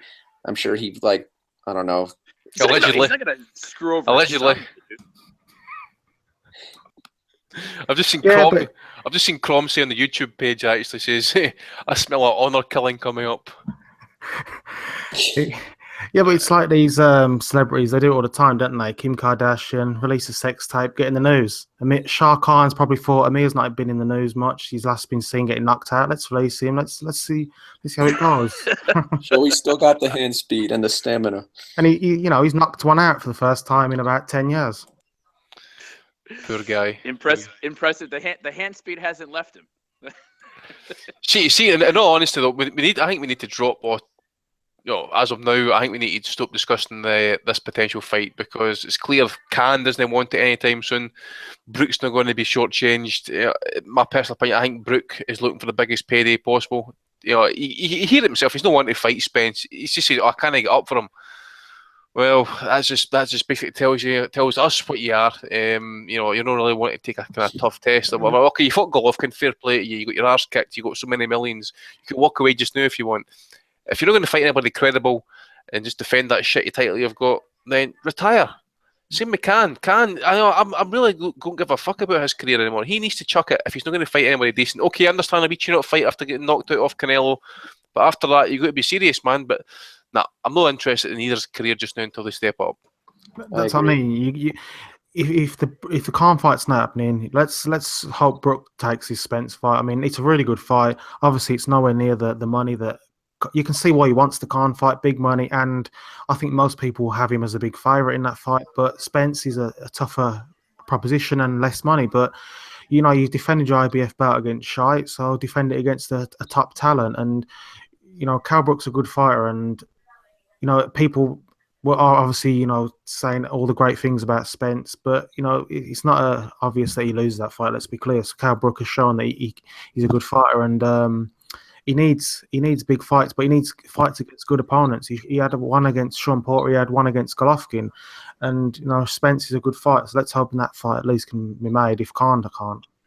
And the other thing too is that even though it wouldn't be huge money, Brook's going to get the lion's share of that. That's a mandatory. He gets 75-25 on that. So, that might. I know it won't be as good as like say 30 or 40% of a Khan fight, but he's still going to get paid well. I mean, there are some people, I know Seb is one of them, who thinks that if Kell Brook decided to stand firm and said, hey, I'm going to go ahead and take this fight and take this mandatory, that Spence wouldn't come over for a mere 25%. We don't know. But, I mean, we'll never find out unless Kell Brook takes a stand and just says, okay, well, hey, I'm going to take this mandatory and, see what happens. No, I don't think he's going to take it. Do you think so, Dom? Think he'll take that fight? No, can't see it happening, man. Right. Another question just come in here for Callum W for the YouTube page. Question for the pod. Open up to everyone. I'll start with you, Tom. Who would win at 140 between Ricky Hatton and Miguel Cotto? It's a good fight, isn't it? At 140 at that point, I'm pretty sure 140. Cotto would be making weight at that point, purely training to make weight at that point for Cotto. He would, but can you see Hatton really hurting Cotto? I think that's a battle of the body shots, isn't it? Yeah. It's a good fight. I would go Cotto, but there's not much in that. At 140, obviously 147 is Cotto all over. Cotto was fucking shinny at 140 though. He got fucking battered around a couple of times. I just think he was depleted, as I say, in regards to the weight, because if you look at when he went up to 147, he was he was this monster really. He was plowing through everyone until he met the Don of Mexican boxing, Margachito. Yeah. But what do you think, Donnie? Who did win that fight? What, Hatton or Cotto? Yeah.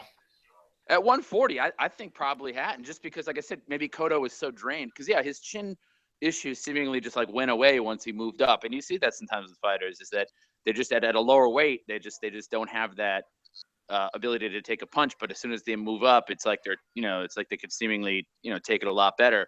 And he's definitely one of them. And so I think at 140, Hatton wins. I think at 147, Cotto destroys him. But, I mean, just remembering what I remember about Cotto at 140 was that, there was even that Venezuelan guy or whatever who was supposed to not have a chance, so almost Ricardo Torres. Yeah, Torres. Yeah. Good fight that. There were a lot of fighters that Cotto was supposed to win easy that he had a tough time in because he just had trouble taking shots at that weight. So I would pick Hatton. Well, it seems to be a general consensus on the YouTube chat and on Twitter is that 140 Hatton wins this and 147 so it's Cotto. I'm kind of getting the same kind of impression of you guys as well. Dom, Dave, and Kurt, are you the same? Yeah, I think Cotto wins at both. Both. Maybe you, Dom. Was there video released before of Bob Arm saying that he wanted to take Cotto to Manchester?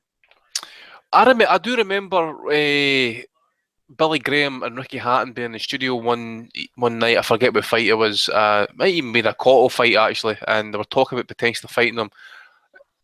This was when Ricky was doing his WBU, Reign of Terror and stuff. I really don't think at that point they would have got Cotto. Cotto was in the ascendancy. They waited for Zoo to kind of go over the peak a wee bit before they took that fight. So I don't know if that fight really would have happened at all, honestly, or even happened in America or in the UK. Now, I think Ricky'd still win at 140, but I can see Cotto's jab giving him all sorts of problems. In the left hook. Oh, Jesus.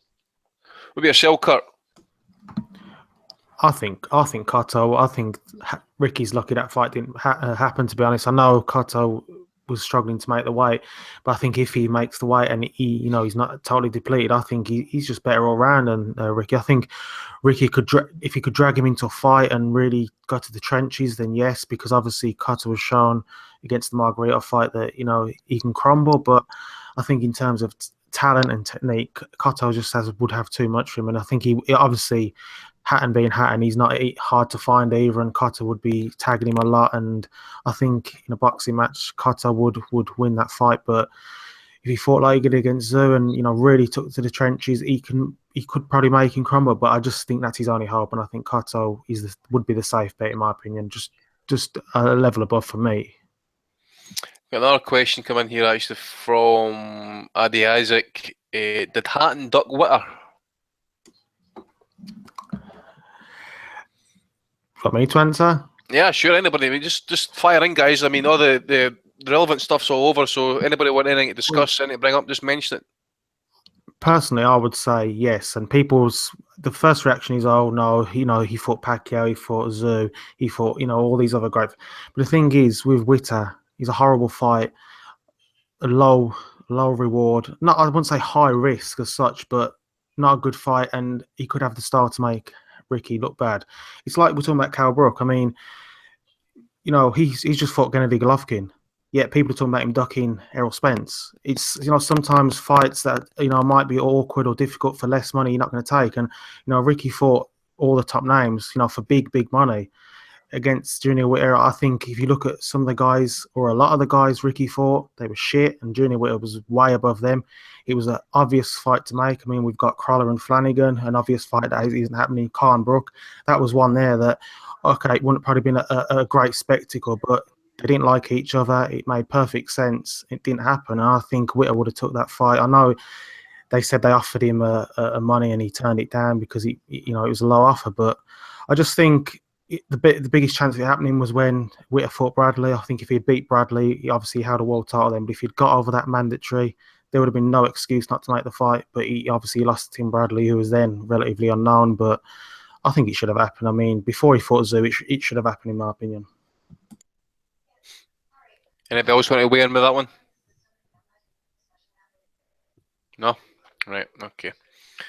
Right, so there's not much by way of action next week, so I think we'll be finishing, shy of the 2 hours point, to be honest. I think we'll get something to eat anyway, but just let everybody know, just to subscribe to the YouTube page, iTunes and stuff, all that type of thing. Punches for the Past, we are working on things in the background, so that's a few months, maybe a few weeks away anyway before we start getting onto that. Got to thank all the guys as well for coming on. I know we're kind of short this week, so big thanks to Tom and Dom and Ryan for coming on as well. But just before we do finish up with a few Belly of the Weeks here, hopefully the guys have got a few others, and we'll just briefly touch on what action we've got next week. But the first one up for Belly of the Week this week, well, two guys actually, is David Hay and Carl Frampton. Simple fact is for their scorecards last night. I don't know what it is with Frampton, man, but Frampton, I think it was during the Josh Taylor fight. He was talking about how he was going to give the round 10-10 and all. I'm like, he's always trying to justify his 10-10 rounds. Just score the round properly. Give it to a winner. There's no need to score at a level round, for fuck's sake. Find a winner. Who else we got? David Hay for saying every punch is a knockout punch about Carl Frampton. Hay again. So this is 3 nominations for David Hay, saying the Mexican fans support their fighters strongly, using Maidana against Floyd to prove his point.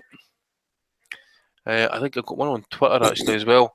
Did anybody see that mess of Charles Martin's fucking video on Twitter that he posted it? I know some of you've seen it. Yeah, he looks like he's an extra from the TV show The Wire, doesn't he? Oh my god, he looks like, what do you call him? I forget his name. But anyways, that was a mess. That was a pure mess. Who else we got?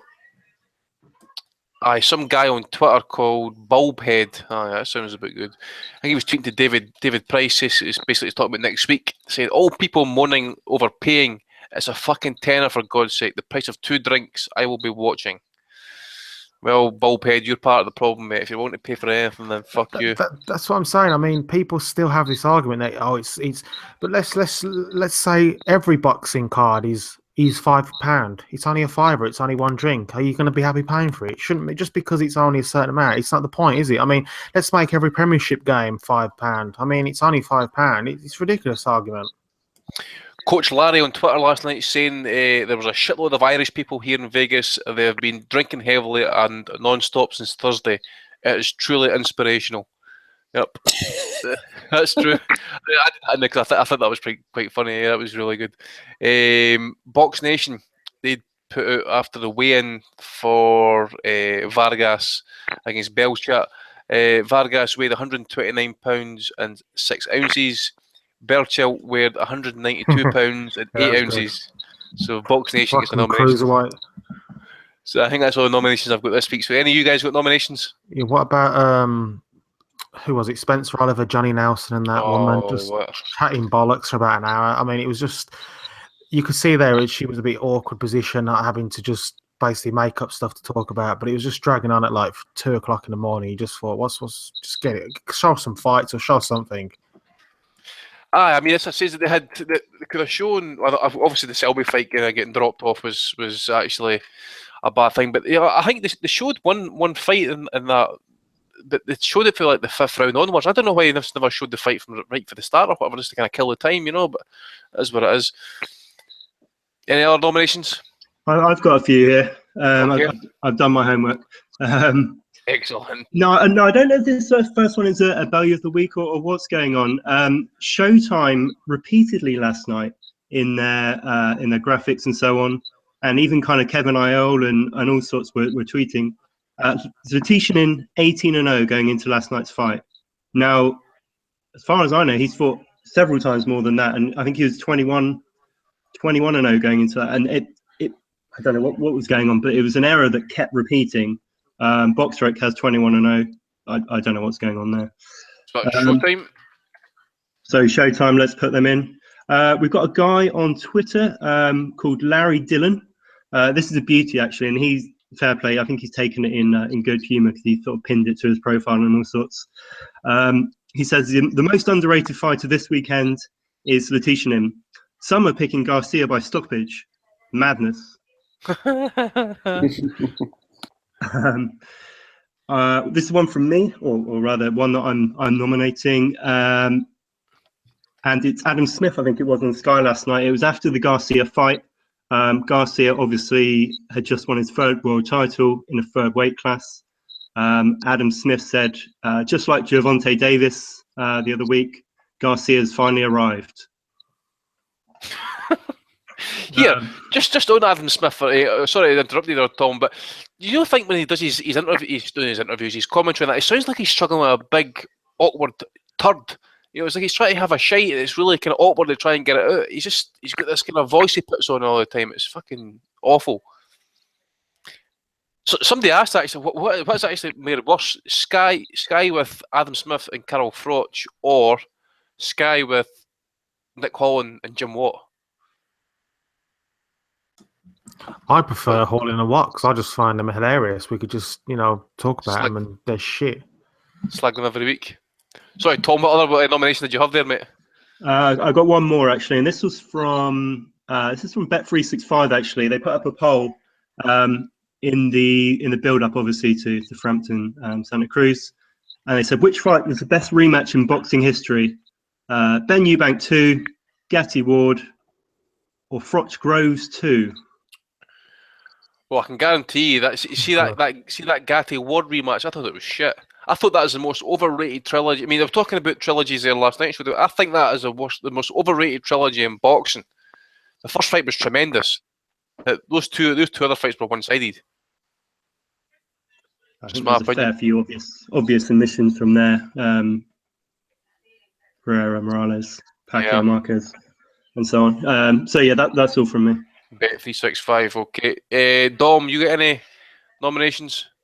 There's one. I thought it was sent in. It was I don't know who sent it in, but it was for Chris Eubank Jr. He was saying he could beat Andre Ward easy, even giving away weight, giving up to 5 pounds away. he could still wreck him. Absolute cunt muscle that guy is. Well, and there's another one I have to nominate myself just there after we were talking about the predictions earlier on, the worst predictions. I actually had Willie Casey to beat Regal. I said that You- to me. That's You a did. bad one. Yeah. I wouldn't even admit that. I would delete your Twitter account after that one, mate. No, man. This was because I boxed Willie twice in the amateurs, and I know him. And I was there. Oh, lads, I felt his power. Jesus, trust me. Put the money on him. You know? My mate started shitting on me. It cost him about 200 quid. Fuck's sake. To be honest, mate, he didn't know by their career though. I mean, he got to European level, did he not? He got to European title. Yeah, he got the European title. He got to defend it too. He didn't know by, I suppose. One prize fighter, maybe made a few quid. What's he doing with himself nowadays, Willie Casey? I know he coaches outside in the Rackhill Boxing Club now. His son, Miles, is a national champion. Right. I don't know what he does for a profession. I think he used to fit kitchens, but as for what he does now, I don't know. So what age is he? You said his son's a national champion. What age is he? I think he's going on 15, 16. Christ, they have him young in Ireland, eh? Oh yeah, I remember actually the week before I boxed Willie, his son Miles was born. Right. Yeah, I just remember that because it was only like my third or fourth amateur fight, and it was my first time boxing him above in the national stadium. It was a semi-final in the intermediate championships, and he beat me on points. He beat me on points both times, to be fair. Raging, mate. Who else did you fight? Yeah, all these guys we know. Chisora. No. To be honest, I've only had about 30 contests in the amateur system, and I'm doing more coaching and judging now than anything else. Right. Okay. No problem. Dave, Donnie, you got any nominations? I've got two. Mm-hmm. We got Chris Eubank Sr. Basically, his entire Twitter timeline has been a value of the week in the past couple of days. The 28th, yesterday, I guess he said 7 days until the greatest fighter on earth takes his first world championship. This is the cunt that says after he beat you, that the interim WBA title was a real world title. I guess he changed his mind on that one. 5 hours ago, he said, all champions at middle and super middleweight, you're all under arrest. Run or prepare for the real physical evisceration. Oh my fucking word. Hello? And then most recently, about 2 hours Donnie, ago. I hear you, mate. Yeah, did I get cut off before? I'm sorry. No, you're all right. Dave's talking though, so shut the fuck up. About 2 hours ago, he says, class costs nothing. Here you go. Manners, morals, respect. Like, yeah, this is the guy with the moral high ground in boxing. So Eubank Sr. and then also a former forum member of ours. He used to go by Bolo Punch. Jordan Singleton. He had a meltdown the day, did he know? He's a big Frampton fan. And last night he decided that he was anti-Mexican because Santa Cruz won and started retweeting all of Donald Trump's build the wall tweets. I was waiting to say Right, Jim. Quality. All right, I just have one and then I gotta go. But one of the ones I thought was funny is, and Andy, did you just say that the Huey Fury isn't completely out of the woods yet with that Nandrolone thing? Is he still? I'm not too sure if he's involved with this 3-day hearing. It's as I say, Tyson Fury's one. But he probably served a silent ban. Is that fair? Oh, this is the thing. He shouldn't be serving silent bans. We should be getting notified of this shit. Well, not me personally, or us personally, but in public. I just thought it was funny how they timed it this week with a boxing scene story where he had this, a long story about this rare type of acne that has afflicted him since he was a child. Yet it only seemed to, actually be visible on him for like basically the first year of his pro career. It's like a bad case of chicken pox, by the way. That's what it is. It doesn't seem to cure. Yeah. Well, he still has it. Yeah, well, I would imagine so. By the way, he says he's completely cured now, though. And I'm thinking to myself, yeah, because you're off the roids. What about the size of fucking Tyson's brother, though? Fucking hell. He's meant to be, 19, 20? There's no way you go boot with a face like that at 20-year-old, by the way. Yeah. I mean, there are really, really high-level athletes that don't look like that at 19. I've never seen anything like that. Although, I mean, obviously some of it's on Instagram, so you can use those filters to make yourself look more jacked. But but still, Does- nonetheless, yeah. Anyways, that's my nomination, but I cannot stick around for voting. I do have to run, but it's been a pleasure this week, guys, as always. Right, Donnie, cheers, mate. I'll see you next week. I think his 19-year-old brother looks like he's going to get chinned off a jab if he ever fights. Oh, Guys who look like that usually can't take a shot. They can't even. Well, their output will be quite low as well. I can't see him keeping some sort of pace. If he's carrying all that muscle, fucking hell. The gas. Yep. Right. So the nominations are as follows: Carl Frampton, David Hay, Bulbhead, Amy Woolhouse, Spencer, and Johnny Nelson from Sky last night. Showtime: Larry Dillon, Jordan Singleton, aka Bolo Punch, Adam Smith on Sky, the Bet 365, Eubank Junior and Senior. Tom, who gets your vote, mate? I think I'm going to go. I think they're both kind of culpable here, but Frotch and Hay for the drawn rounds. I mean, one every so often. All right, I'm not a big fan, but okay. Sort of 3 or 4 out of the first half of a fight. It's got to stop. Frotch and Hay. Kurt. It's a shame because actually, like Chris Eubank Jr. as a fighter, I like watching him, but outside the ring, the nonsense he talks, him and his dad, the worst double act since Brady and Hindley, fucking despise the pair of them now, and yeah, Belly of the Week. Oh, I forgot to add Paulie Malignaggi for saying on his podcast, the Showtime podcast, if he beats Eggington on March 4th, he's now a top 10 welterweight.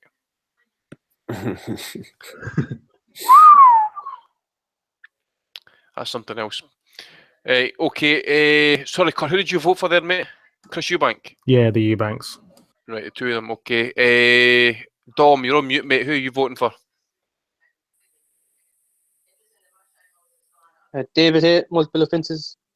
David Hay, okay. David Hayter? Hay for me as well. I hate the prick, and he was terrible last night. It was terrible last night. I mean, it's a solid. I really want to go for Paulie, but I'm going to go for Jordan Singleton. Simple fact is that he fucking had a meltdown. So I dare say it's maybe a 3-way split this week. Sorry, Bolo, man. I mean, I love you. I know I love your Duran videos that you make and stuff like that. But your meltdown, obviously, there'll be a bit of investment there. But well done, mate. So anyway, to David Hay, Jordan Singleton, and the Eubanks, and whoever else was nominated, congratulations. You're a W the Week award winner. Right, not much left, guys. Now I'll soon let you go. Next week, not much by terms of action anyway, but we've got. Oh, okay, the ITV show is what it is. Let's get it out there. Who's paying for this then? Not a fucking chance. Dave Lee. Dave Lee, probably. Aye. Absolutely not. How are you going to watch it? I mean, do you think even though you've got to this is how shite this will be. It'll be so shite. I bet you even the stream providers can't even get us a link for this fight because they will even refuse to pay for it, then stream it on the computer. Guarantee you. Yeah, do you know like when you have the stream link and it says like 20,000 people watching, there'll be about 497 people watching, aren't there? But it's just, I know people like to support boxing. It's good they do that, but I just think this will set a bad precedent if they do this. The arrogance of the Eubanks is just beyond it's anything. And I just think the desperation in Eubank Senior, as Dave mentioned about his Twitter account, that's going to get worse and worse as the days get closer because he's going to be being told that the buys are dreadful. No matter what he says, he'll try and spin it into positive, but these are going to be dreadful for this fight, no doubt about it. I mean, Eddie Hearn can get away with some things, but even he would struggle to sell this shite. Gabriel Clark, actually, I was surprised at him last week. He actually let Eubank just fucking talk bullshit for a good 10 minutes and stuff. And seen the past, Clark always kind of seemed to he would call you out on that bullshit. So obviously he's just becoming a shill now, a company man or whatever and that, But what do you think about the fight in general then, Dom? Do you think this guy's going to pose Eubank any problems? I mean, you think about Eubank's coming off injury, supposed to be? It'd be great if he got chinned, wouldn't it? Oh, it'd be amazing, man. It'd be Brown and Maidana levels, wouldn't it? Oh, man. Twitter would, 6, mate. Twitter would fucking eat itself, I guarantee you. I actually think it's an alright card, and that's the shame. If it was just a normal card in ITV the way it is, I think it'd be great for like ITV's, first show, and then obviously they're going to improve, but whoa, the pay-per-view angle. Whoa. Do you see who Kid Galahad's fighting? Yeah, Becco. I've just noticed that. Fucking hell. You got Price, Hammer, Christian you got Hammer. I had Ryder mentioned against Sean Hatton. Ryder. I think it's a decent card. I mean, main event, yeah. Well, no one's really excited, but I think that's a decent, a normal Sky card, I'd say. But yeah, obviously the pay-per-view element is going to piss a lot of people off. Yeah, I'm just looking at the guy that Andrew Selby's fighting. Actually, I've seen this guy fight before. Okay, he got smashed out against Higa, the Japanese prospect. But anytime he's went in against like the kind of upper echelon fighters, he always seems to come up short. He got knocked out of Coco Eto. Smashed early against Estrada. Miranda knocked him out. He's got draws against a few Thai fighters. Stopped out against Casimiro. There's a name for the past. Rodel Miel. He dropped a technical decision, 7 rounds to him. So the guy's obviously been round the block a wee bit. So you'd like to think he's maybe going to give Selby a wee bit of a test, eh? I think that's a walkover for Selby. Actually, I think he wins that very, very, very easily. Yeah, I'm kind of expecting that the same, Tom. Actually, I know Dave. You're not a big lover of Andrew Selby, are you? I don't even know who that is. I only know the Lee Selby, and I'm not impressed particularly by Lee Selby. His performance against Gradovich was good, to be fair, but for the most part, I don't see what the hype's about. Tom, let's look at that card. Is there anything in particular that you're looking forward to? I mean, it's a decent enough card, I suppose, but is there anything? It's a decent card, yeah. I think, as Kurt said, if that was on ITV1 next Saturday, I'd be quite looking forward to that, just kind of settling in. It's a solid card. I think Ryder Etches is a very good fight. It's not particularly significant, but at British level or thereabouts, that's going to be a good action fight. Price Christian Hamer is interesting. I think that could be worse, and I think Galahad Agbeta is a decent fight. Yeah. I think the question is, and here's one to maybe open up to the rest of you: how many buys do we think this is going to do? There you go. Well, 1,100. I don't know. I hope we find out. I hope they release them, but I just know they won't because it's going to be. I think it's going to be pretty bad. I remember when Khan fought someone on prime time, and apparently it was around 40,000 buys, and I think that might have been in the States though. Against I think it might have been the Zab Judah fight. It was one of those type of fights, and it apparently did really bad numbers. But it was another McCloskey fight, mate. It was another McCloskey fight because that fight was meant to be pay-per-view. Yeah, it might have been that fight. Yeah. McCloskey was the Sky, wasn't it? It was meant to be boxed. It was meant to be on pay-per-view. Then something happened. I think Hatton was providing undercard. That collapsed. So Sky pulled the pay-per-view, put it on Sky Sports 3, but it's meant you had to upgrade your subscription if you didn't have it to get Sky Sports 3. Khan says no, fuck that. He wanted the money, I wanted the money, went to prime time. And apparently they did like really poor buys. I know it was a bit of a rush job putting it on there, but there's quite a lot of controversy. It was in the news and it didn't do well. And obviously Khan's quite a big name, but I mean, Eubanks, they talk a lot of crap. They've been on, a few shows. I'm surprised he hasn't done Loose Women yet, to be honest. But he's been on a few shows, and I'm sure a few, what we'd call a casual fans will buy, and a boxing fans will buy it as well more for the undercard, I'd say, and obviously for their support in a boxing. But I just think most will say no. And I know, people have said there's other pay-per-views that people have bought and they've been shit, guys like Anthony Joshua, but you just can't compare Anthony Joshua's, whatever you think of him, he's a huge name and he'll have, no matter who he fights, people are going to buy it. And Eubank just hasn't got that, level. I mean, his biggest fight to date was against Billy Joe Saunders on Box Nation, a good fight that was, but again, it's not on Sky Sports. So I don't think Eubank Jr. is as big as he thinks he is, as his dad is, and I think they're going to get a reality check. But whatever happens, they can have 100 buys. Eubank Senior will spin it into positivity, and he'll lie to everyone's face. But behind closed doors, they're not going to be happy with this, surely. I'm going to go for a conservative number and probably say something like, I'm probably going to be way out of bounds here, but I'm going to say something like 20,000. Has that been over generous? Yep. Yeah, thanks for Dom. It's about right. Let's hope so. Yeah. I'd say about half it. Half it? You think about 10,000? Yeah. So what's your predictions then? I mean, as I say, you probably, if you listen to the podcast, you heard me maybe mention this guy Quinlan. I've seen him once. As I said, it was against Daniel Gill. The guy videoing it was sitting at ringside, so I didn't really get a good look at the guy. But for what I saw, what he'd done to Gill, it was basically like ragdoll him over the place. So I don't know. We might get a bit of an exciting fight if he's willing to go for it. I think we might get a decent enough wee scrap. But as I say, like you guys, I ain't paying a fucking penny for this shit. I mean, I think he'll come and give it a right go. I mean, the thing is, no one's really getting at him. It's not his fault. The fact is, I'm more annoyed at Chris Eubank and his dad. They talk all this crap, and they're talking about this being a world title fight. When they ran from a fight with Golovkin that they wanted, that was all set up for them, everything was there, and they ran from that fight. When it got to signing the contract, they ran from it. No matter what anyone says, you can say, oh, they wanted certain things. They wanted things that they knew they were never going to get, and that was their excuse. It's like Khan offering Brook 70-30. He knows he's not going to accept that. That's his way of getting out of the fight. And Eubank ran from that fight, whether it was him or his dad. I don't care. I don't care if it was dad. He's a grown man. He talks like a grown man, and he ran from it. And he had to watch a welterweight take that fight. Whatever you think of Kell Brook, he took that fight knowing he was going to get beaten up. Eubank ran from it, and now they're going to expect people to pay for this shit against the guy who holds an IBL title that no one cares about. That's what my frustration is, that I just don't care about Eubank Jr. until he fights someone who he talks about fighting all these guys. Well, when he gets in the ring, one I'll watch.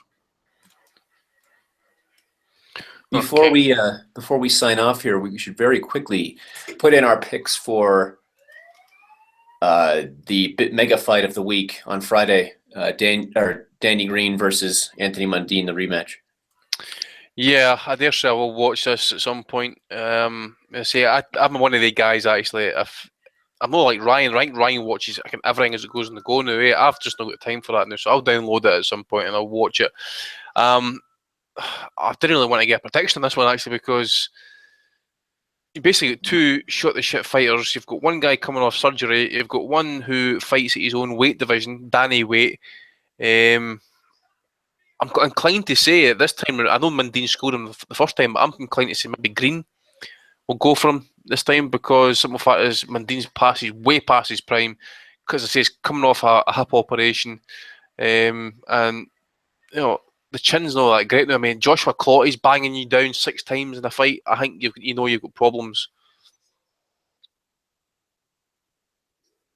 And little Charles Hatley at 154 smashed his ass. I feel like if he's going to be fighting at a weight that Danny Green can make, I think he's probably going to get knocked out here.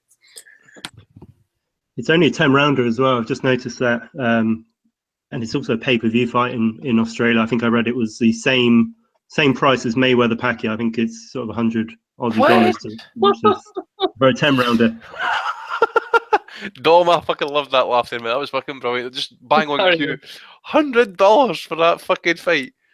Jesus Christ. Hey, the thing is, I've got a friend over there actually. Well, I don't know. Is this fight's in Brisbane? I think it is, And I've got a friend who went to his last fight actually. She stays there in Australia, and she was talking about it on Facebook. Oh, it was an amazing event. Oh, it was great. This and the next thing I was saying, yeah, but the fighters are fucking shite. No, I thought they were brilliant. I mean, no, but pure casual central. But the Australians, I dare say, when the commentators get going and that, they're going to love this shit, man. This is, I mean, everyone will laugh. The whole world will laugh. But in Australia, this is a massive, massive event. I mean, they're going to love this. This is their Mayweather-Pacquiao, and I just find it bizarre. I mean, Danny Green, I thought he'd retired a while ago. He's been fighting at cruiserweight or Danny weight. He can't even make cruiserweight. He makes his own weight up. And I mean, Mundine has been at 154. I mean, and now they're going to be fighting at, what is it, a catch weight of 180 odd pounds or something. I mean, it's just bizarre, and and that's the Mundine coming up something like what, 30 pounds? Because he's been fighting down at 154 the last couple of years.